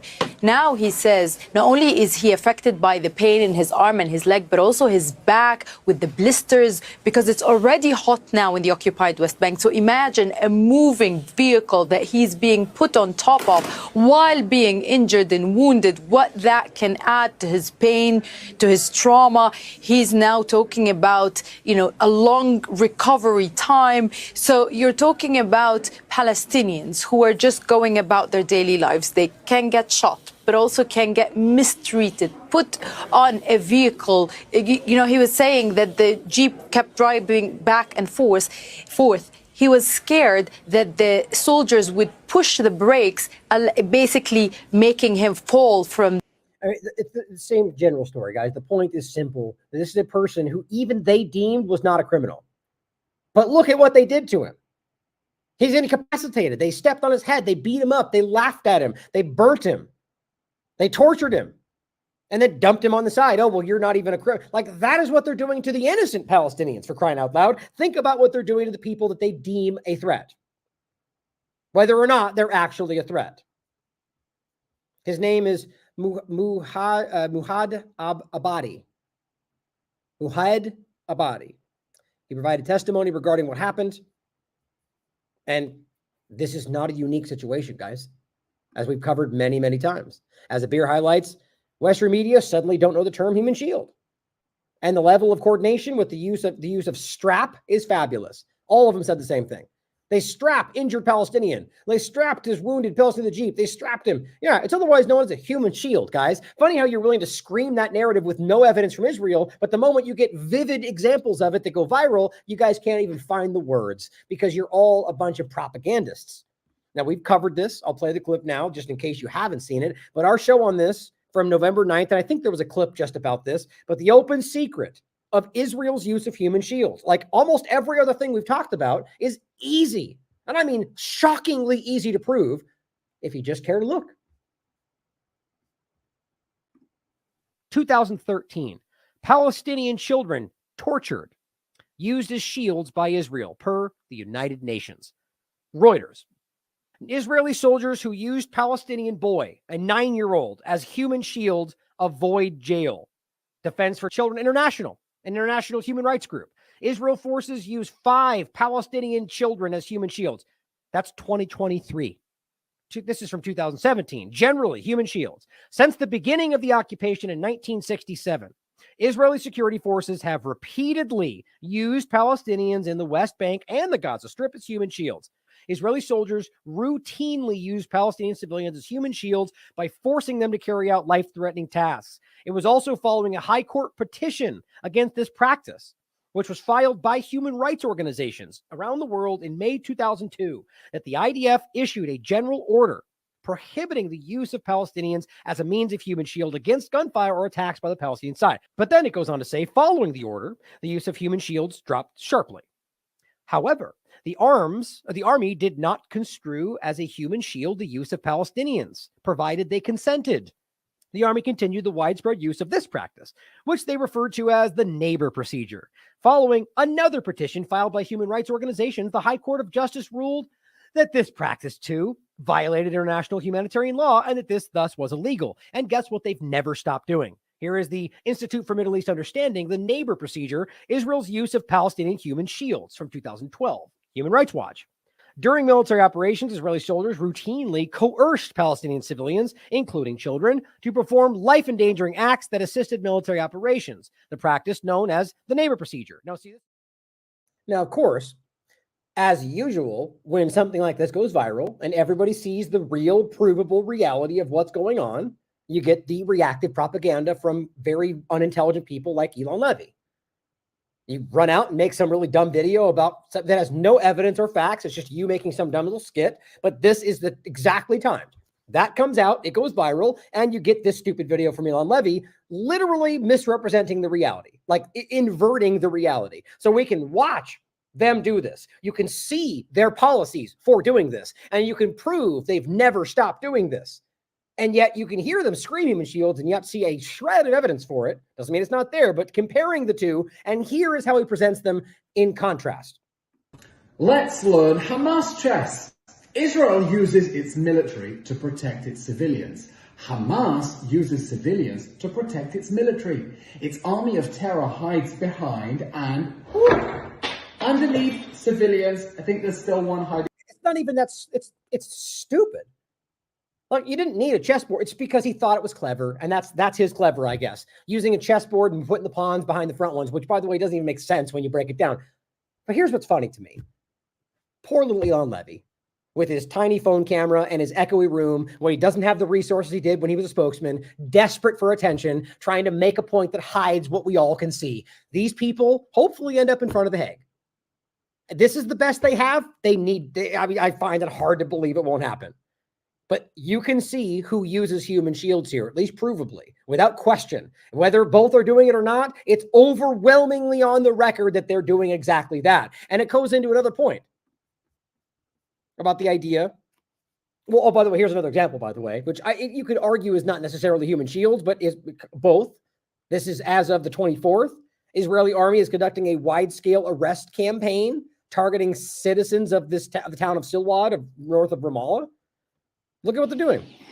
They're just seemingly walking around with these people blindfolded and pushing down the street. Why is that not human shield? It's exactly what that is. Wouldn't you take one and then deal with them and then go after more? No, there's a clear human shield dynamic happening right there. It's what they do everywhere. My point, though, is that this is not just about individuals, but actually, and this has been written by the New York Times, by Haaretz, by many entities saying, isn't it strange that the Israeli military has their main command center like right in the middle of their central civilian location? Yeah, that's because what they do as a practice are use all of their illegal settlements as human shields. Here's New York Times. A look inside Israel's, quote, Fortress of Zion, military command beneath Tel Aviv. Beneath Tel Aviv. Or many other examples of them using civilian locations or using hospitals or using... It's what they do. We'll get to that with the Lebanon point, where you can prove that they're bringing missiles and weapons through civilian airports. But it's okay when they do it. It's only bad when you lie about it happening in Lebanon, right? It says the IDF literally has a command bunker beneath Tel Aviv. Israel uses human shields. It's just overwhelmingly obvious. Now, as all that's happening, Gallant, whatever you pronounce it as, from the Israeli military, just showed up in Washington, D.C. The guy is literally supposed to be arrested by anybody bound by international law. But apparently the United States doesn't care about international law as much as they love to scream those two words. But yes, he flew using the United States, which is probably the Air Force One, or at the very least it's a presidential jet, to fly him there. And while he was here, you got massive protests. Or I should say massive, but there's pretty reasonably large protests out there that were saying he's a mass murderer. He's killing children from inside this building. He's pointing to the White House. The Willard Hotel has shown. That's what it was. I'm sorry. I thought that was. Wait, I could have swore there was one. Anyway, the point is not whether or not this video is about the Willard Hotel, and it's saying he's chosen to give him shelter. So did the U.S. government. So did everybody else involved with bringing him here, as he's a criminal. And he's simply saying, shame on them, calling him out. You're killing children. We should call this stuff out. Here is how Matt Miller responds to this stuff. This is from the 21st. Francisco Albanese highlights this, saying, history teaches us that whomever commits crimes can lie. People and organizations alike. And this is not even the worst they do. Organizations who commit crimes must embed an army of minuscule, often soulless individuals who can be easily molded and corrupted into the unscrupulous defense of criminal endeavors. When they do not end up in jail, it means that they have been insignificant even as criminals, forgettable gregarious. She said, this is a beer saying, no words can describe how I feel about this human Dracula. I really wish wish him the worst in life. Here's what he has to say about what's going on. And it's just the same kind of childish sidestep. I don't want to belabor the point, Matt, but how should it come that UN, Human Rights Watch, Amnesty, International Criminal Court can all find compelling evidence of war crimes by Israel, and the United States, with its enormous powers of intelligence and direct contact with Israel, can't find those things? I would say that different organizations have different burdens, different responsibilities, and we take ours very seriously and are taking these assessments very seriously and want to finish them as soon as possible, but it's important that we get them right. Okay, so you're better, is the point. You're better than everybody else, right? We're doing a better job than them because we're more thorough. So they may have haphazardly jumped to conclusions, but we're doing a long-term investigation. Did you do that for Russia? No. Do you do that for any of your enemies that you scream are guilty of the thing that no one's investigated? No. Does anybody believe they're even investigating these things? Most likely not. The point is that he's simply going, how in the world is every other entity that you've always told us to look to is saying they can prove crimes, and you're acting like not a single one has ever been proven? And his answer is, we're still investigating. That's actually the sum of what he just said. But we're better and we're investigating. That's what he said. These people are disgusting, and they should call them such. PM highlights what's being discussed in Israel by one of the representatives of the Jewish Power Party, actually what they call themselves. He says members of the coalition and the government are talking nonstop about the need for ethnic cleansing while it is actually being carried out. He says the world does nothing. It's time that Zvi Sukkot, member of the Knesset from the Jewish Power Party, this time it's Zvi Sukkot, member of the Knesset from the Jewish Power Party, and a psychopath. And what he's highlighting is their post where they're showing you estimating 200,000 Palestinians that are left in the Gaza Strip. And he simply says, and this is just the beginning. He's a member of the Knesset, a member of the Jewish Power Party. It's just crazy to me. And this is an Israeli Jew himself highlighting what they're doing, openly bragging about how they're going to keep doing this. Now here, Tim Barker highlights, this is a CNN, or rather Haaretz report, highlighting what a CNN reporter said. I'll just read you the quote. It simply says, a woman told me, my son, who's 7, screams every night. He's been like this ever since he saw his sister's head blown up. The title of the article, as a CNN war reporter, Arwa Damon thought she'd seen everything. Then she went to Gaza. I mean, it's exactly what you might expect. They've covered all these horrific wars around the world, and they stepped in this and were like, I've never seen this before. Not because Hamas, but because of what Israel is doing to innocent people. And then the world is covering it up, or the powerful in the world are covering it up. Here is what a British doctor, James Smith, had to say about what he saw. Same point, never seen anything like this in his life. And they've been to horror stories around the world. Got to start paying attention if you're on the fence and a good person and just don't know the facts yet. Everyone out there who's seen this is telling you they're genociding everybody. It's what they're trying to do. It's easy to see. I think even the most attentive media outlets that have been reporting on the genocide since day one and prior to October, I don't think that those media outlets have really conveyed the full extent of the violence, the full extent of the barbarity of what is happening and the ways in which that is manifested. We're speaking here about hospitals that have been unable to cope for several months, and they are functioning really by the sheer determination of the Palestinian healthcare workers that are continuing to show up and are continuing to see patients. But frankly speaking, even the most well-resourced healthcare system in the world would not be able to withstand the level of trauma that is coming through the doors, the sheer number of patients presenting with some of the most complicated and horrific physical and psychological conditions that a healthcare professional will see in their professional careers. What is needed, and frankly, it's incredible that we're still having to say this 8+ months into one of the most barbaric moments in human history, is that we need an immediate end to the violence against the people of Gaza. And what's then needed, of course, is a groundswell of support that is sustained not only over several weeks and months, but over years and decades, rebuild and to revitalize the Palestinian healthcare system. Right. And this is not a Palestinian. It's a London doctor like Nick Maynard and plenty of others who are all telling you on the record, we saw them kill people. We saw them execute people. We saw them take organs. But I guess he's just an anti-Semite somewhere along the road, right? Is that the narrative we get? I'm sure. Here are the testimony. It's not translated, but you can, listen to this and break it down for yourself. From the Kuwaiti medical team, when they returned from Gaza, same point. One bullet penetrated the child's left leg, cut it off, and then went through the next leg.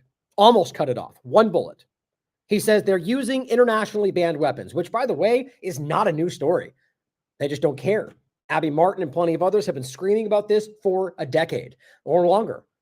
They still use them. They don't care. We just showed you this already.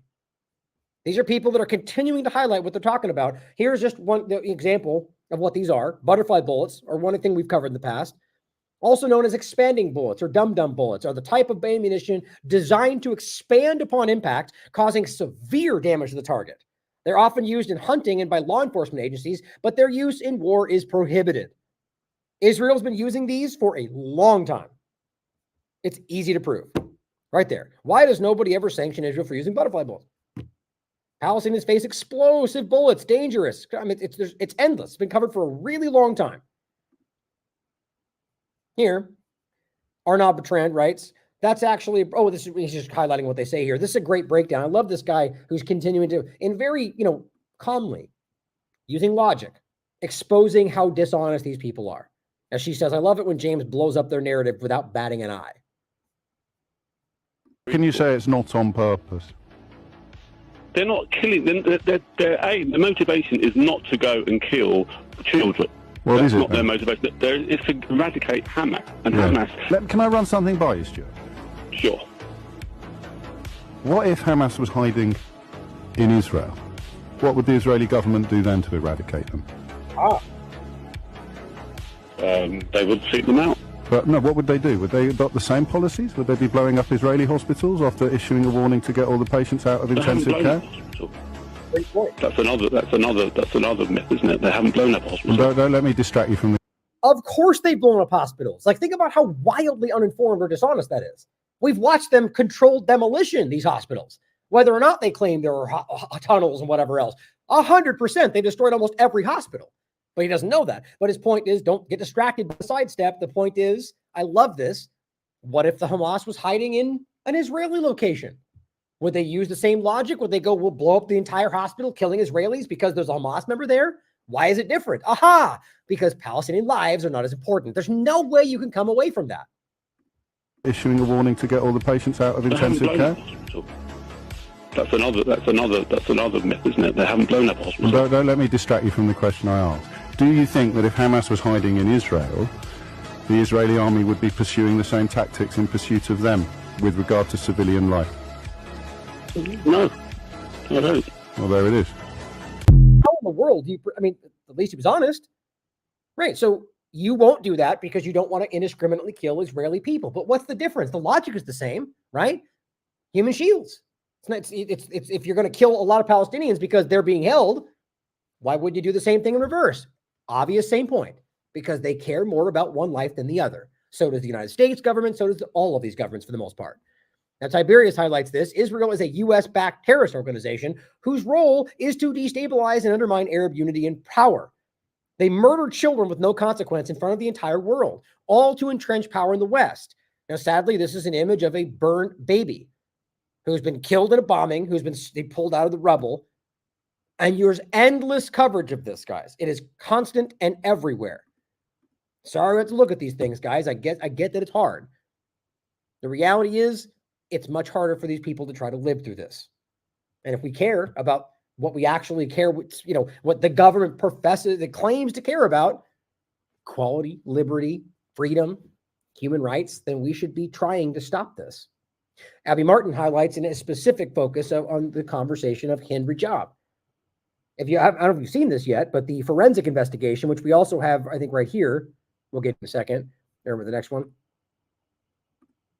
Forensic Architecture did their own investigation, found the same thing, which is forensic investigation reveals Hind Rajab's car was hit with 355 bullets and finds, quote, it's not plausible that Israeli tank couldn't see the children in the car. So the point is, they killed her family. And remember, as she was waiting on the phone with the Red Crescent, and they said, we're coming, and then it killed them all, no matter what. The family first, then killed her and whoever was around after that, and then lied about it. Now the investigation shows, yes, they fired 355 bullets at that child. Ed Martin highlights, after paramedics gave Israel coordinates to evacuate the 6-year-old, they fired 355 rounds at the car that they knew she was in. A special kind of evil, to have so much hatred for this ethnicity, to kill an innocent child just because you don't like where she came from. That is the worst kind of racism, guys. This is an apartheid state. These are dangerous people. Anyone that would do that. And Prem Thacker asks Matt Miller, which you will be disgusted by. No, this is the first time. This is February. Now, I don't know. I think this, this goes all the way up to June 5th. And then we're going to get back to the current way he responds to this, which will make you sick. It'll make you sick. The kind of things they're allowing. This is why we know these people are evil, sinister, sociopathic, maybe psychopathic people. And I'm not saying that as some kind of hyperbolic statement, guys. They are knowingly allowing children to be murdered by complete sociopaths, people that are willfully murdering these children because of their own intentions, maybe not even being ordered to. And Matt Miller stands there with a straight face and gaslights everybody. This is going back to February. In over 2 weeks since Israeli forces attacked Hind Rajab's family, killing her aunt, uncle, and cousins, leaving her trapped alone in her vehicle, we heard her pleas to the Red Crescent Society. 2 medics were sent, all to be blown up allegedly by Israeli forces. I wanted to ask about the status of the inquiry into this, just because it seems if the Israeli government, which seemingly does have a pretty sophisticated operation, is prioritizing this, they don't already know which soldiers to interview, for instance. They have Red Crescent calls, timestamps, the location, other Red Crescent staff to, question and rely on. Plenty of material to figure out who exactly to inquire with and to figure out who to hold accountable. So I want to first ask about the status of this investigation. Sure. So I think that question is appropriately directed to the government of Israel. I will say on behalf of the United States, we have made clear to them that we want that incident to be investigated. They have told us they are investigating it. And then any updates on Hind Rajab's the investigation? So now it jumps to February 27th of the podcast. The point is that this is all they ever do. Ongoing investigation, apparently indefinitely. Why? Because as long as we don't conclude anything, we can always pretend like we're in the midst. We're in the process of. It's sidestepping, guys. That's all it is. You're hiding belligerent crimes of dangerous people for your own interests at the expense of literally everybody but you. The killing of Hind Rajab's family and the paramedics sent to save her? I don't have an update. My understanding is that the investigation is ongoing. It's been 110 days since journalist Abu Dhaka was killed, 65 days since 6-year-old Hind Rajab, her family, the medics sent to save her, were killed. Per Sean and other colleagues' earliest question, today should be Shireen Abu Akleh's birthday, our Palestinian-American colleague, I might add, killed in 2022. So I'm wondering if they also covered up, right? Robert wrote an article about that. You have updates on not just the investigations, but actual accountability measures in response to these. And if not, how can this administration's approach of relegating things to months-long investigations while not changing policy, all as thousands more are killed, be a justified approach? Secondly, it's been 101 days now since Hind Rajab, her family members, medics sent to save her were killed. Now, May 9th. You can imagine his answer to that was ridiculous, right? Obviously, the point he was making in the last statement was, well, you're doing nothing. You keep projecting down, we're having an investigation, it's ongoing, but not changing policy, despite how many of those pile up, how many times it's proven that they willfully murdered innocent people. You continue to arm them, you continue to gaslight for what's happening. His point was, isn't that a problem? Of course, he doesn't care. Now it's May 9th. So first question related to that is there an update on the investigation into that attack? I don't have anyone. I'm happy to go back and get you the latest. Okay. Oh, wow, he doesn't know. How long has that been, Matt? Months and months and months, and we're still not sure about that innocent child being murdered? I hope, my gut tells me these people don't care. Matt Miller is likely a sociopath and doesn't care about anybody's feelings, but I hope he does. I hope he is a person with feelings, and I hope this drives him crazy. I don't think it does, but I'm holding out hope that he sits up at night and recognizes that he's allowing this, or because of his job, is lying about genocide. And that it's somehow, or at the very least, whether a sociopath or not, that he hates the fact that we all see right through him. That anybody with a brain anywhere can see that they are actively covering up for these things. And whether he cares about that crime, that he just feels stupid about it. Because we know you're lying, and we know you're lying. I hope that sits with him. So she's one of 14,000 kids killed. Israeli forces have killed those World Central Kitchen workers. Of course, there's 100 more. President Biden admits Israel has killed civilians with U.S. weapons. How did the U.S. feel comfortable sending Israel $17 billion if we can't get answers to any of this? And how can it justify sending any more weapons at this point? In 128 days now since the job was June 5th. Again, the answer is as stupid as you might expect. That's why it's cut out. This is now June 5th. killed. The medics at the table were killed. Family members, is there an update into this investigation? Let me get you an answer on that and come back to you. Wow. Seems pretty damn stupid when you put it all lined like that, right? Every single time, sidestepping, putting it off. You realize it's been a long time since Israel has stated they did nothing wrong. That's the reality. Now that a deeper investigative forensic report comes out, well, now they respond again. That's the point we're going to get into now. I'll include this article, by the way, since they mentioned Shireen Abu Akleh, a U.S. Palestinian journalist that was murdered by Israel, which did come out that way, and they just pretend it was a mistake, even though they first started out saying Hamas shot her.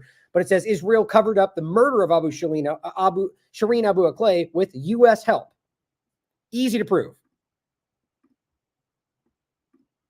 Now here is the next part. This is from yesterday. UK-based research group of this is a reporter asking about it. And here's what Miller has to say now. Now ask yourself, how is it possible that you now have the insight? They asked you a week ago. Now suddenly you've got the information. You know why? Because now there are deeper facts than just Palestinians said. Now you've got a forensic investigation that shows 355 bullets were shot at the car where she was in. So what do you have to do? Well, let's pat her narrative up. What did Israel say? Exactly what Matt relays. UK-based research group. Over 2 weeks since Israeli forces attacked Hind. Oh, sorry, it is this one. A UK-based research group concluded Israeli tank likely killed 6-year-old Palestinian child, Hind Rajab. Investigation revealed that Rajab's car was hit with 355 bullets, and it's not plausible that Israeli tank couldn't see children inside the car.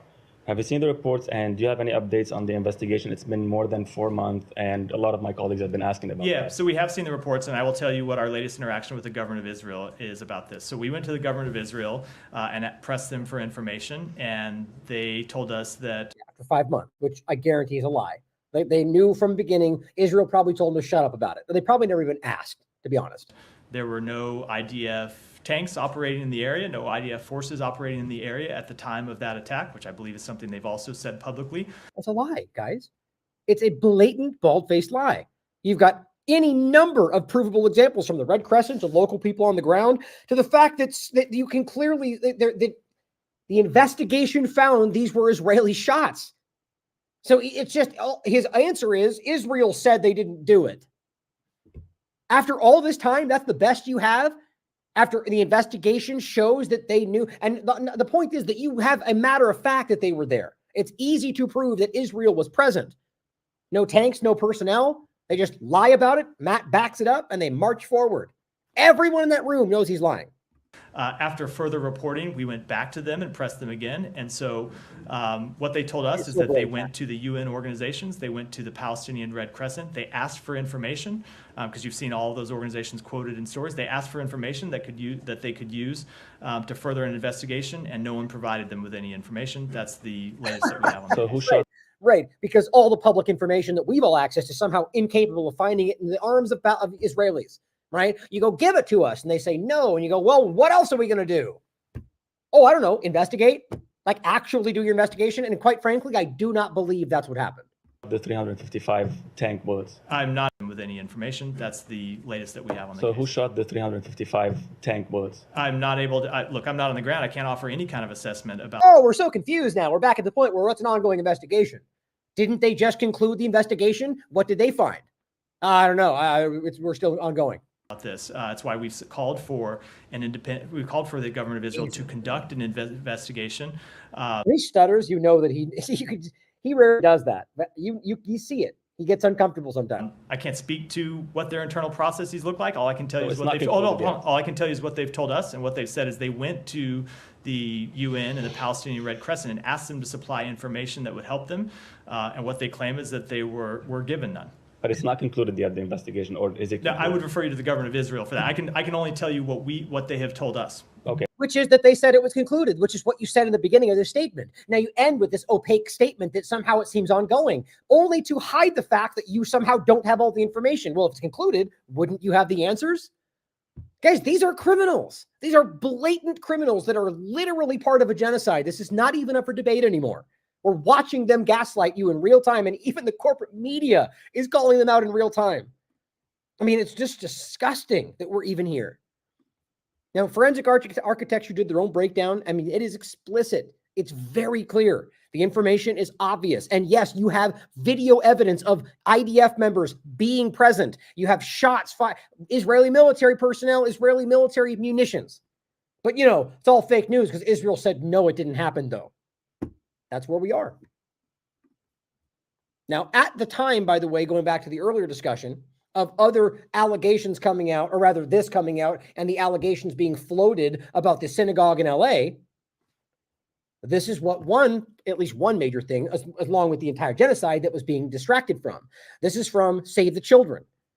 And reports are coming out where they're showing us now that on top of the 15,000 that are being reported to have been killed, there's another, all said and done combined, this breaks it down, over 20,000 children estimated to be lost, rubble, buried, detained, on top of the 15,000 that they're saying were killed. The numbers are going to blow your mind when this gets all, I mean, that's what a lot of people like Hedges and others are telling us. It's probably over 100,000, 200,000 of people killed, buried in rubble, detained, shot. I mean, so many things are happening. This is horrific. Easily, as I've said many times, the worst thing I've ever had to cover. But this is what they're hiding from you, right? So 35,000 children killed, missing, detained, and we're acting like this is somehow explainable? Middle East Eye pointing the same thing out. Up to 21,000 Palestinian children are missing. Now let's talk about organs. Let's talk about human trafficking. Let's talk about any number of very dark things that we can prove are happening behind the scenes. Children are a huge part of this. Where are they? What happened to all the children in Syria that were missing? I bet we never find out. There's something very dark there. Whatever it is, they're not with their families. This is Jonathan Cook highlighting Israel is killed, and this is the same point. Basically saying, same point, 21,000 children missing. This monumental savagery has become entirely normalized. This isn't like earlier genocides. It's being live streamed, and we are expected to simply shrug our shoulders, or worse, vote for leaders keen to send more weapons to speed up the slaughter. And this person comments, highlighting this cartoon meme that I think is important. He says, the sad thing is we all knew this was the case, but Israel has killed anyone who gave us updates on the real death toll. The World, for the podcast, it says, we pray that Netanyahu and Biden's talks lead to the end of the killings. The talks shows Netanyahu and Biden. By Netanyahu saying, you're not sending us enough bombs. Biden says, we are too. Right? So we're being over here going, I hope that they can come to some ceasefire. People that are lost, I think, in the whole conversation. The real ceasefire conversations are, we're not giving you enough. Yes, we are. Simple. We're not even trying. Now, multiple schools have bombed over the last so many days. And over 100 of them, I believe it's 109, if I remember correctly, schools have been bombed. 190, UN premises. We're talking about UNRWA UN schools full of children, displaced people that are being bombed indiscriminately with not even a narrative anymore. Here you're looking at a 2-year-old burned alive in one of these bombings after the missile hit the school. A baby girl burned alive due to Israeli strikes on a Gaza school. But I guess it doesn't matter because, Hamas and stuff. We should ignore it. Was she in a tunnel? Was she being held by Hamas? Where's the Hamas person using as her human shield? Were they using the building as a military base? It doesn't even matter anymore. Nobody even talks about it. We just move to the next story. They're murdering people in real time in front of everybody. Here's the head of UNRWA reporting that last night, this was on the 25th, so the 24th, another United Nations school was bombed. The total being 190 UN premises that they have bombed with zero accountability. Quds News Network, highlighting this on the 25th, highlights another. Starting last night, the Israeli army has carried out at least 3 separate massacres in Gaza. Displaced individuals were burned alive in some of these shelters.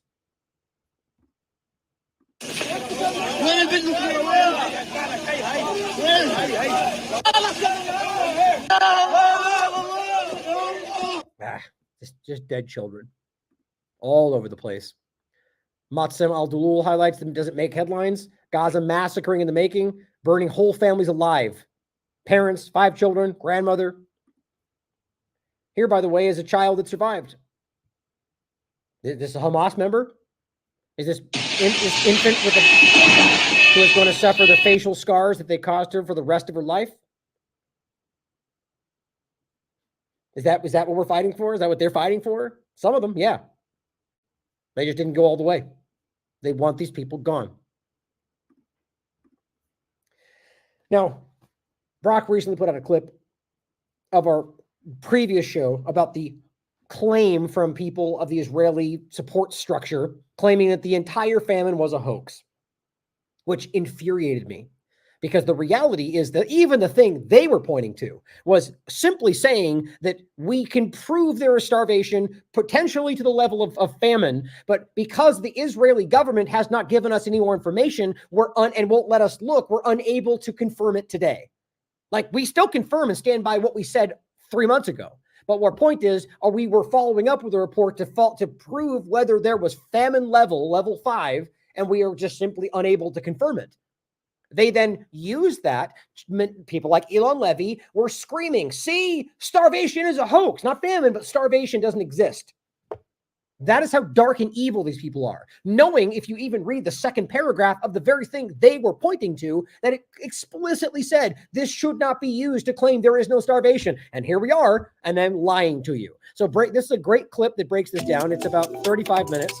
And it goes over the whole discussion. Genocide sympathizers claim Gaza famine is a hoax. The facts state otherwise. Now, here is a report from today. Almost the entire population of Gaza is at risk of famine within the next 3 months, according to a new report. Because that's the reality. We'll show you some of these. Now, here's Kogat, by the way, continuing to lie about it. Over and over and over. Over 1,500 trucks worth of aid collected. They're lying to you.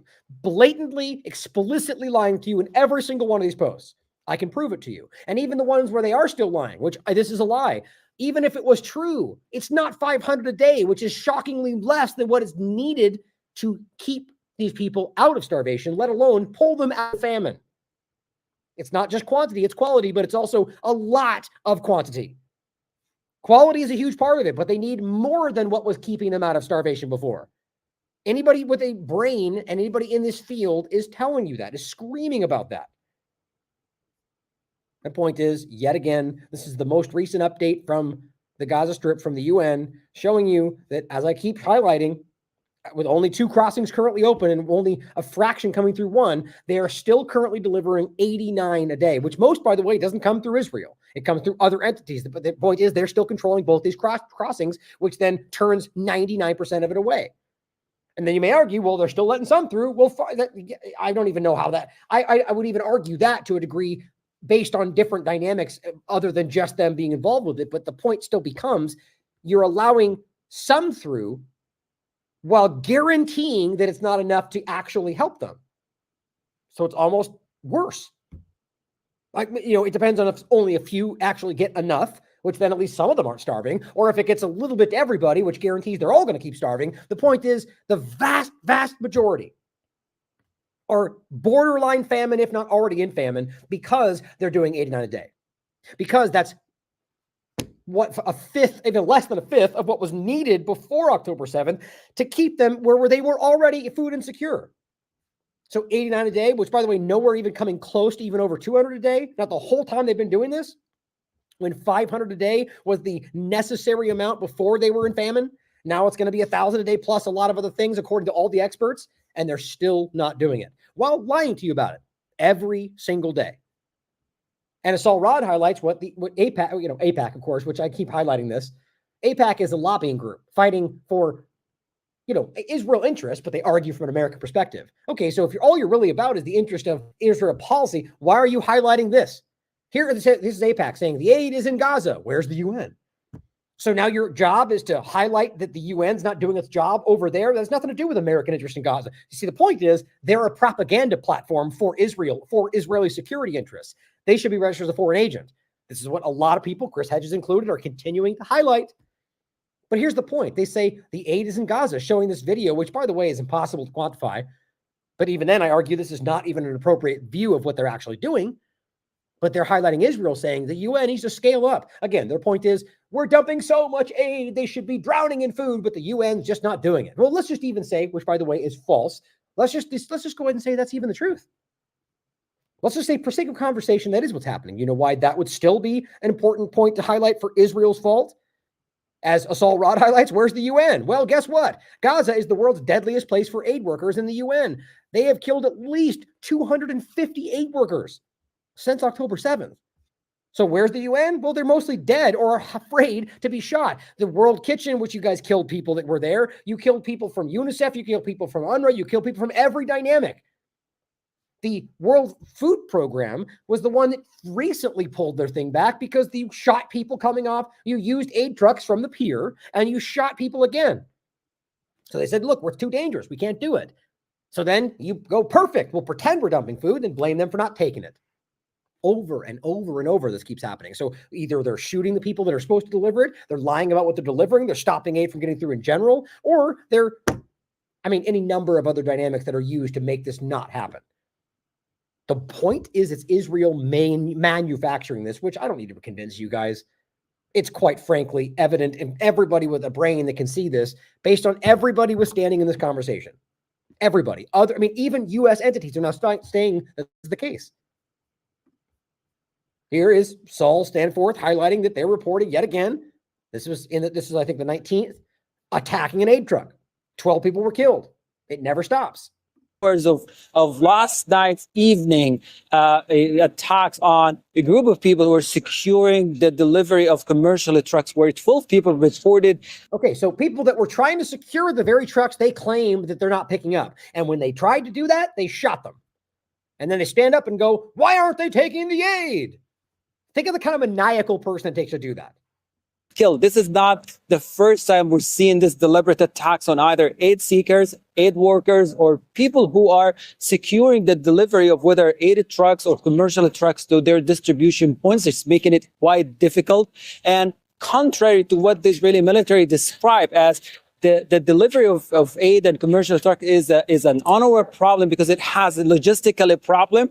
From what we see on the ground, it is the deliberate ongoing attacks on trucks, on aid workers, on the drivers, on those who are taking care of the logistics, just depriving them from any sense of safety to do their jobs on the ground. Think about how insulting it is to keep pretending like there's some kind of a different story, even though they've been caught. The Flower Massacre, or 3 other examples with not names like that you can prove that they got caught. They had a narrative. They lied and said, no, Hamas did it. Wait, never mind. It was over here. Elon Levy said, we didn't shoot at all. And then the IDF said, yes, we did. It was Hamas. And he deleted the tweet. The point is they have shot at aid trucks and murdered people on the record many times. We've watched them get caught blocking aid. We've watched them get called out by Egypt for bombing aid trucks, for blocking aid routes, for occupying areas they're not allowed to occupy, that like the Rafah crossing. Over and over and over, they keep doing exactly what everyone says they're not doing. On the record, get caught, there's a narrative. And then we jump a week later and they go, how dare you accuse us? It's all us. And politicians go along. Even though all of the evidence on the table is shockingly one direction. Here's the same journalist, Matsem, highlighting his son was lightly wounded in the head. You can see his eye getting hit here and the other one getting beat up in the face. After they bombed the UNRWA headquarters. After they were trying to get food. 4 people were killed, 30 wounded. The journalist's family is getting attacked, probably not by accident. Rami Abdul highlights, and this is one of the UNRWA locations they bombed. Take a look at this.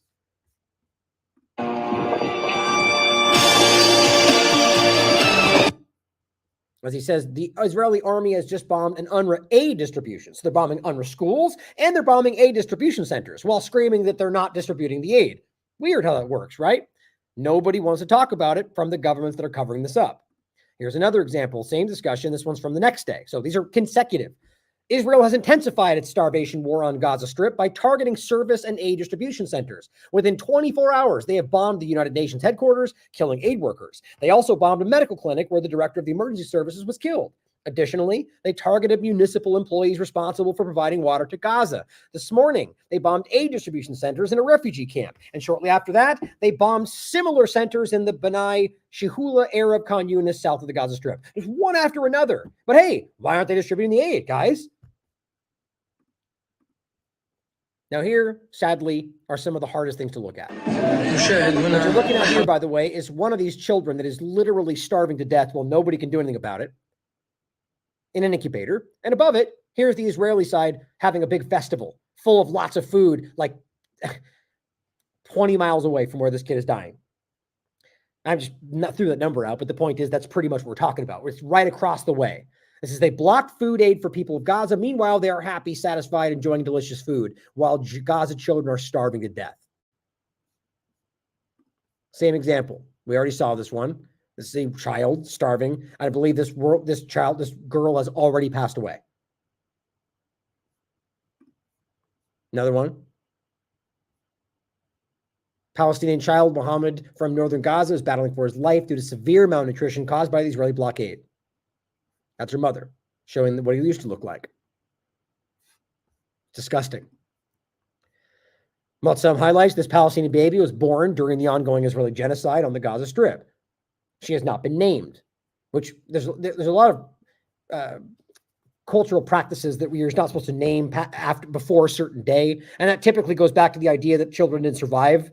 Many of them didn't survive long enough to name. There was like a bad luck thing to name them until after a certain point. But I don't know if that's what it is or not. I only say that because there's disgusting comments down below where people are like, they didn't have, why, of course they wouldn't name it. People only projecting their personal cultural beliefs on everybody else in the world. That wouldn't happen. Yes, it would. It happens all over the world. But the point is, today, as of the 23rd, she passed away due to starvation and malnutrition as a result of the brutal Israeli siege and the war of starvation. It makes me sick. I don't want people to have to look at this, but I think it's important that we recognize what is happening. This is not a Hamas member. But here is what one of these lovely Zionists had to say. Here are more of the babies who died, showing you a bunch of dolls, because that's the best they have. No facts or evidence to back it up, just going, oh, fake news, because I'm supposed to pretend this isn't real, because either I'm a coward or I'm a Zionist, or both, most likely. Rami Abdul highlights the airdrops, which we've shown you many times now. The aid drops from the United States because they're terrified to force it through Israel's blockade. Killing people. This is like the fourth example I've seen where one of these aid drops lands on a tent. This killed children. That killed children right there, guys. This is constantly happening. Here's another horrifying reality. 50 Palestinians, including children, arrive at the Kami Adwal hospital. Why? Because of food poisoning. As a direct result of consuming expired aid given by Israel and the United States. Probably not by accident. Caitlin Johnstone highlights BBC News at the time this happens, which I think is exactly how these propaganda platforms work. So as they're poisoned by food poisoning because of the food that they were given, Gaza's water system, destroyed by war, is sickening children. As she writes, oh, it's so sad how war, in quotes, keeps deliberately and systematically destroying civilian infrastructure in Gaza. It's too bad these atrocities are being perpetuated by, quote, war, and not by a known and nameable entity who all these Western news headlines could easily identify for us. Meaning Israel, obviously. Gaza's water system destroyed by Israel. That's what's happening. Deliberately doing so, just like it happens with the United States and Israel, Saudi Arabia, in Yemen, causing cholera, bombing and destroying water infrastructure and food and the blockade around Bab el-Mandeb Strait. These are not new. This is what they do. But my point is twofold. One, that you're acting like this anomalous war that just does things without anybody's input is causing bad things, which is Israel. Or the fact that as they're seeing people poisoned by the very things they're giving them, a fraction of what's needed, you just go, oh, the bad water, which is also Israel's fault. Here's a horrifying overlap coming from a movie coming out on Netflix. They just used aid trucks to infiltrate civilian locations while bombing a market full of civilians, by the way. Israel carried out hostage retrieval operation in Nusrat using humanitarian aid trucks, including 3 other hostages to rescue 4. The point, in this movie, as Reem highlights, she says boycott this movie as that normalizes Americans hiding in aid trucks to shoot and murder Arabs. So this is a new movie with Jessica Alba, apparently. And in this joke, you can see American soldiers go, oh, they figured out we're not aid workers. Oh, right, because it's good guy stuff, so it's okay, right? And over here, it's the bad guy terrorists in Palestinian garb, where it says terrorists in Arabic. What was that? It's a trap. Guys, we're just being socially engineered everywhere. The point is, one, going, Americans are allowed to use aid because they're fighting for freedom, right? No, it's a war crime. It's a war crime in the movie. It's a war crime in real life, and they just committed them. They're just trying to propagandize everybody. Farouk highlights, Israel literally killed them deliberately so that no other foreigners could show courage and come for help. Because how foreigners operate in Gaza, there is zero chance it was a mistake. It says, since the first news, I said Israel and the IDF deliberately cold-blood murdered the workers at the World Central Kitchen aid workers. It says the team was traveling in de-conflicted zones with 2 armored cars branded with the WCK logo and a soft-skin vehicle. The point is that we know this, we've covered this story. Just like the other aid that they bombed, they deliberately targeted aid workers. This was, I think, a threat. That's what I genuinely think this was. Oops. About the idea, here they are, some of which are dead now, before they were killed, showing you the food they were making in this kitchen. Then they killed them to send a message to anybody out there who wanted to come and help Gaza. Whatever happened, Matt Miller? Oh, we're following up. We're still investigating. The point was, we know they were in marked cars. They collaborated with Israel. They said, here we're going. We're telling them where they're moving. Then they bombed them. Then they got out of that car, went to another car, and they bombed them again. Well, I guess it's just a nuanced story, right? Matt Miller will follow up. Alan McLeod highlights this. Fix the headline for you, New York Times. They literally write, anarchy hinders Gaza aid efforts despite daily combat pause, which, by the way, the combat pause never even actually happened. And on top of that, it was done because of the military statement was we needed to get out of the way because we're hindering aid. And that's what's happening. The point is, it's not anarchy, it's Israel. Anarchy, like it's just abuse of that word in the first place. But they just can't even say the truth. But why? Let's not forget, New York Times is taking advantage of illegally occupied territory for their own offices in these areas. One of the reasons why. Prem Thacker from The Intercept highlights Gazans have received 321% more food before the supposed aid pier opened up. So it's always. So the U.S. is playing a part in the illusion meant to look like they're trying while deliberately lowering what they're needing, what they're giving. Look at what was delivered through the pier. That small blue sliver, if even that. And that's what it was before. This is what it was in May. Why? Because they could use the claim the pier was going to increase it, but they didn't. All by design, in my opinion. Mohammed Shihada highlights this. In Khan Yunis, tens of thousands of starved Gazans baking under the sun and airstrikes to queue for a few drops of water. That's what you're seeing over here. And by the way, this is what the municipality people were trying to fix so they could have more access to water, and they bombed them. It says Netanya, Israel, same week, 90 miles away. So I guess maybe it could be more than 20 in that other conversation, but the point is it's drivable, where Israelis lavish themselves in Wingate Olympic swimming pools. Look at the contrast. And by the way, this pool was built on people that were displaced from their territory or where they were displaced to and then displaced again because they weren't allowed permits. And they built the Olympic swimming pool and only allowed Jews because, democracy. And it says Israel controls 87% of Palestinian water, destroyed Gaza's water infrastructure, and surgically bombed key engineers and municipality staff who were trying to fix it. Here's Palestine, 90 miles away. It's all an apartheid state. Now, let's finish with just overviewing this point about Lebanon, because I'm convinced that they are trying to kind of pivot into Lebanon for very clear political reasons, but, while still maintaining everything else. But the argument is we're going to slow down in Gaza. I don't believe that for a second. I think that's a narrative, and they're going to keep doing what they're doing in Gaza. They're just going to try to get people to look elsewhere. Now, Mehdi Hassan highlights this story. Israel highlights this first. In normal countries, airports are used for travel. In Lebanon, airports are used to store Iranian weapons. It's, in fact, a completely flagrant lie that Telegraph was recycling directly from unverified sources, I guarantee, from Israel. That's my opinion.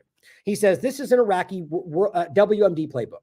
The government, the government leaks unverified information to a friendly newspaper. Then the friendly newspaper prints it without any fact-checking or skepticism. And then the government says, oh, look, the newspaper story validates what we've been saying. The FBI does the same thing. They've been caught for it in this country. The FBI will leak stories to news and then use the news story to justify their actions on the ground. Investigations and raiding houses, even though they did it knowing it wasn't true. Freedom, liberty. Here's the report. Beirut airport bosses deny it was being used. Oh, this is the update. In fact, that's funny. The bottom line is that, of course, behind a paywall, is that the Telegraph cites nobody. It's an anonymous sourced article with basically no facts. It's just narrative. That's current journalism today. Here is the Jewish press adding another dynamic to it, saying not only are they using the airport, civilian airport, to store Iranian weapons, but apparently including biohazard explosives. Now we're getting into the whole bio threat overlap.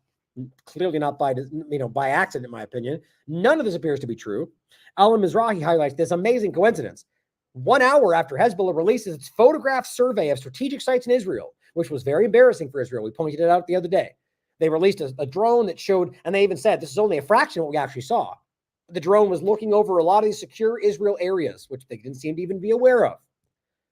It says 1 hour after they released this, Western media tells the world that, quote, people who work at the Beirut airport shared information about a huge weapons depot inside the airport, and they could also name the types of munitions and weapons they stored there. It is really, really embarrassing how dumb Western propaganda is. I completely agree. It is embarrassing. And it says, did you see that there was also a hint at weapons of mass destruction? A mysterious new powder called RDX?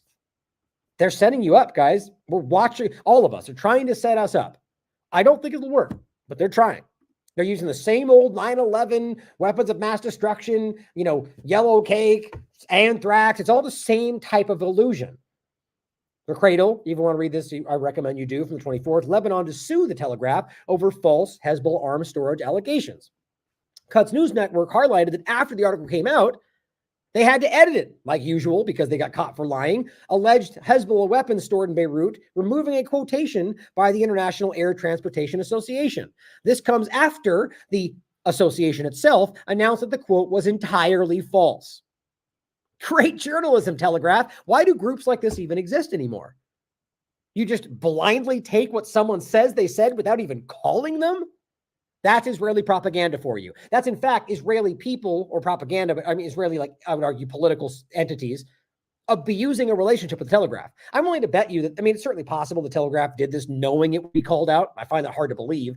They probably just abused a relationship where they're so used to getting factual information, or they believe is factual, from these entities that they just went with it because they said so. That's how this dynamic works. And then Israel turned around and give them a story that they know is going to blow up in their face just for a momentary benefit. Hopefully the Telegraph makes note of that and goes, they're going to lie to. But I don't think they care. I think these platforms are in it for their own interest. Even to the point where they're willing to embarrass themselves like this. The Cradle highlights this from their report. The British Telegraph reported an article quoting sources that there were weapons there. The sources the Telegraph talks about are unknown. The newspaper should contact the British Department of Transport, which has visited the airport. The International Air Transport Association denied that it was quoted there, or that the quote was accurate. It is conceivable that a reputable newspaper would change its sources within an hour? No.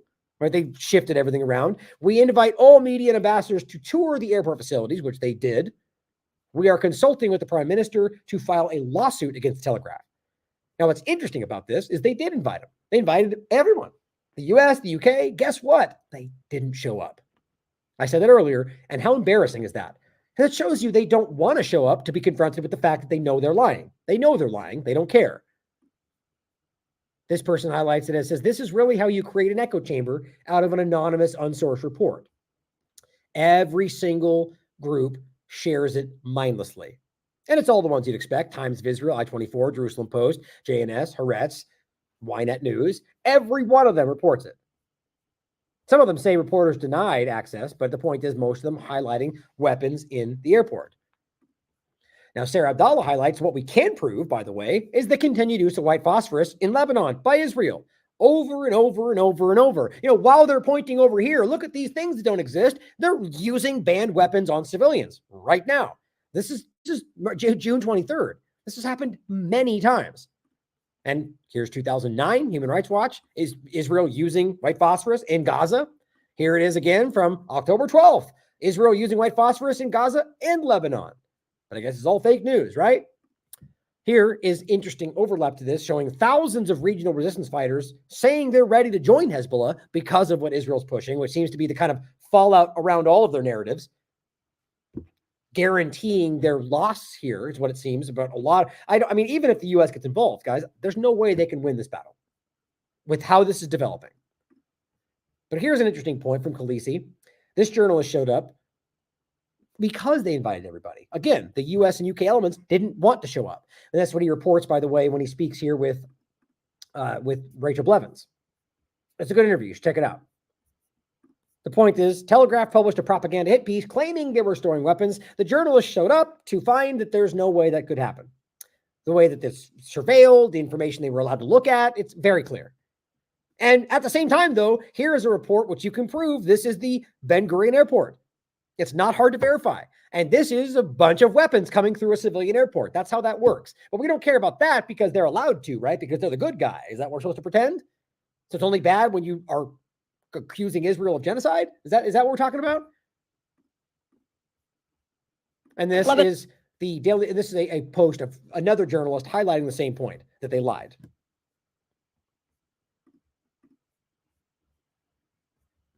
Hold on, I had this somewhere in here. I thought. Lebanon's. Yeah, it's this one. Lebanon's transportation minister has called for an open tour of the Beirut International Airport after the British newspaper The Telegraph published an anonymously sourced and anonymously written article alleging that the Lebanese Hezbollah group is smuggling and stockpiling all manner of weapons in the international airport. So we've been walking from warehouse to warehouse, where, as you can see behind me, there are stockpiles of various boxes. We've even searched in some of the boxes, and so far there are no weapons to be found. The Telegraph article alleging all sorts of weapons in the civilian airport has caused critics to be concerned that the newspaper may be manufacturing consent for a potential Israeli strike on the airport, which Israel has done in the past. Don't forget, Beirut has been referenced by, I think it was Gallant and even, I forget the other one now, by the war cabinet, by the leaders of the Israeli military and government, have threatened to bomb Beirut, to turn it into Gaza. They've said that post October 7th. And let's not forget the Lebanon 9/11 that everyone dismissed as fertilizer, at least people that are lying to everybody, was completely disregarded. I'm convinced that was exactly what you think it is. That was an attack in Lebanon from Israeli and U.S. forces, or at the very least a cover-up from one and an attack from the other. The bottom line is that this is not a new discussion, that they are willing to do this. And I think right now they're just a much bigger detriment, a worse position they've ever been before. So it might change their actions, but depending on who backs them, they very well may use this to attack Lebanon. This comes at a time of heightened conflict, one might say already a war that has erupted between Israel and Hezbollah and its allied militias, although there are fears that it could be stoked into a larger all-out and maybe even regional war. Israel and its prime minister have said several times in the past that if Hezbollah is operating from civilian towns or civilian infrastructure, it would not hesitate to strike. The only weapons that we've seen are those held by the security guards. Still, the tour is in fact highly regulated. So let's not forget, with the Mossad headquarters being based in the middle of Tel Aviv, doesn't that mean that gives them the legal right to bomb that location based on what Israel just said? Of course, no, it's not the reality, but they're claiming they can bomb civilian locations if they're working from them. It's this game about the way that they've changed international dynamic by pretending that you can kill as many civilians as you want as long as you claim they're in the area military is active. It's not true. It's not been true from day one. It is collective punishment, period. But what they're using is saying that they'll do that. Well, why wouldn't it be the same in reverse? Well, obviously, because it's only they're the bad guys and their lives don't matter. We are given access to very specific areas and only for short amounts of time. Now here is the interesting overlap to the Ben Gurion airport. An American arms shipment lands in Ben Gurion airport. This is the morning of 24th. The plane wasn't appearing on tracking software. Right? So it says, did you know who actually uses airports for military purposes? That's exactly who you would think, not who they're accusing of it. Or here's a video from BM showing you Israeli soldiers stationed in the Turkish hospital, even painting a little Star of David right on the top of it. Hey, does that say TLAV? That's crazy. The point is, they're using civilian locations as bases for weapons, for military actions. Now, their game they play is that if they have to go in to stop Hamas, well, they'll use it. Well, that's not what's happening. They're using these things without any evidence of Hamas presence, no matter what, like any other example we've shown you. And you can basically, he talks about this and it says the graffiti on the entrance of the building says Kanye was right. It's Khane. And this is the person here, which you can read about. It's just, what you might expect. Israeli Orthodox rabbi. Basically, the point is he espoused strong views against anti-Semitism and the justification for the actions against the people we're talking about. Now, Saul Rod highlights this point to end the segment in general, where Jerusalem Post on the 12th of June already came out and said, look, Israel's got to target civilian infrastructure in Lebanon to pressure Hezbollah. You know what that's called? Mowing the lawn. That's what the same dynamic is. If we just went over this in the last show, on Wikipedia, it's about bombing indiscriminately, specifically targeting civilian infrastructure in order to pressure the combatants, whether or not they're even in the locations. Here they are, is their military calling for it. And then, what do you know? June 23rd, look at them using weapons. That's their narrative presented to justify it for the Western audiences. It's as simple as that. The Telegraph played the willing part in that. And of course, Alonso highlights a very bad sign coming forward to today, where all of a sudden the Minister of Foreign Affairs urges Canadians in Canada to leave the Canadian Minister of Affairs urges Canadians to leave Lebanon while they can. That's a very bad sign of what might be coming. I certainly hope that's not what's going to happen. And it's just all bluster. But Israel seems very capable of taking these actions. And that's ultimately the end right there, guys. So thank you for tuning in. There's always a lot to follow up on. I'm glad I got to get to a show today because it'll only compound for the next show tomorrow. But we're going to continue to, I'm really kind of personally motivated to even if it's shorter ones, if possible, but continue to do a lot more, if not every day. I know it's not going to happen just because there's so much going on behind the scenes, which is kind of the point. And I'm going to do my best throughout all of this with all the legal stuff I'm dealing with, which has taken up far too much of my time and just everything else. The point is that I'm driving myself to do more right now because I think it's necessary. I think moment to moment and the kind of consecutive follow-up on these conversations so we can kind of day-to-day stay at the same mindset about the understanding of where these different conversations are at. I think that's important. So thank you for your continued support, guys. We couldn't do this without you. We have a lot more coming up, by the way. I briefly mentioned this on AM Wake Up, but on the Bitcoin conference coming to Nashville, I believe we're all going to be going, both Whitney, Derek, and myself, and with press passes and so on to interview. And Derek has at least tentatively confirmed that he's going to be coming back to the studio to do an in-person interview at that time. Whitney said it's based on timing. It's likely. We're going to try to plan that, because she's got kids and the whole process that she'll be bringing with her. And so the point would be that if we can work all that out, we're going to try to do that as well. And I'm looking forward to that. At the very least, just being able to hang out with him because Whitney and I have never met in person. We've always been operating from different locations. But my point is we've got a lot more things coming out from internally in the studio. We've got a Pirate Stream date set coming up soon. And the point with that is, again, just all the difference in the switching and the timing and the different locations. And it's been a lot working in the background. But that is still coming. And we're planning on, as we discussed, having a third mic kind of step in from different people, whether it's a local like Brad Miller or people just coming through. So if you're out there and you're watching and you're passing through Tennessee, reach out. I'd love to get you back on, whether in a TLAV interview or sitting with us on Pirate Stream to discuss a lot of other topics as well. So thank you so much for your support. Every cent that you guys send, just $1 a month, does so much more than you realize. And we can continue to build, at the very least, continue to fight. So thank you for being here. I love you all. As always, question everything. Come to your own conclusions. Stay vigilant.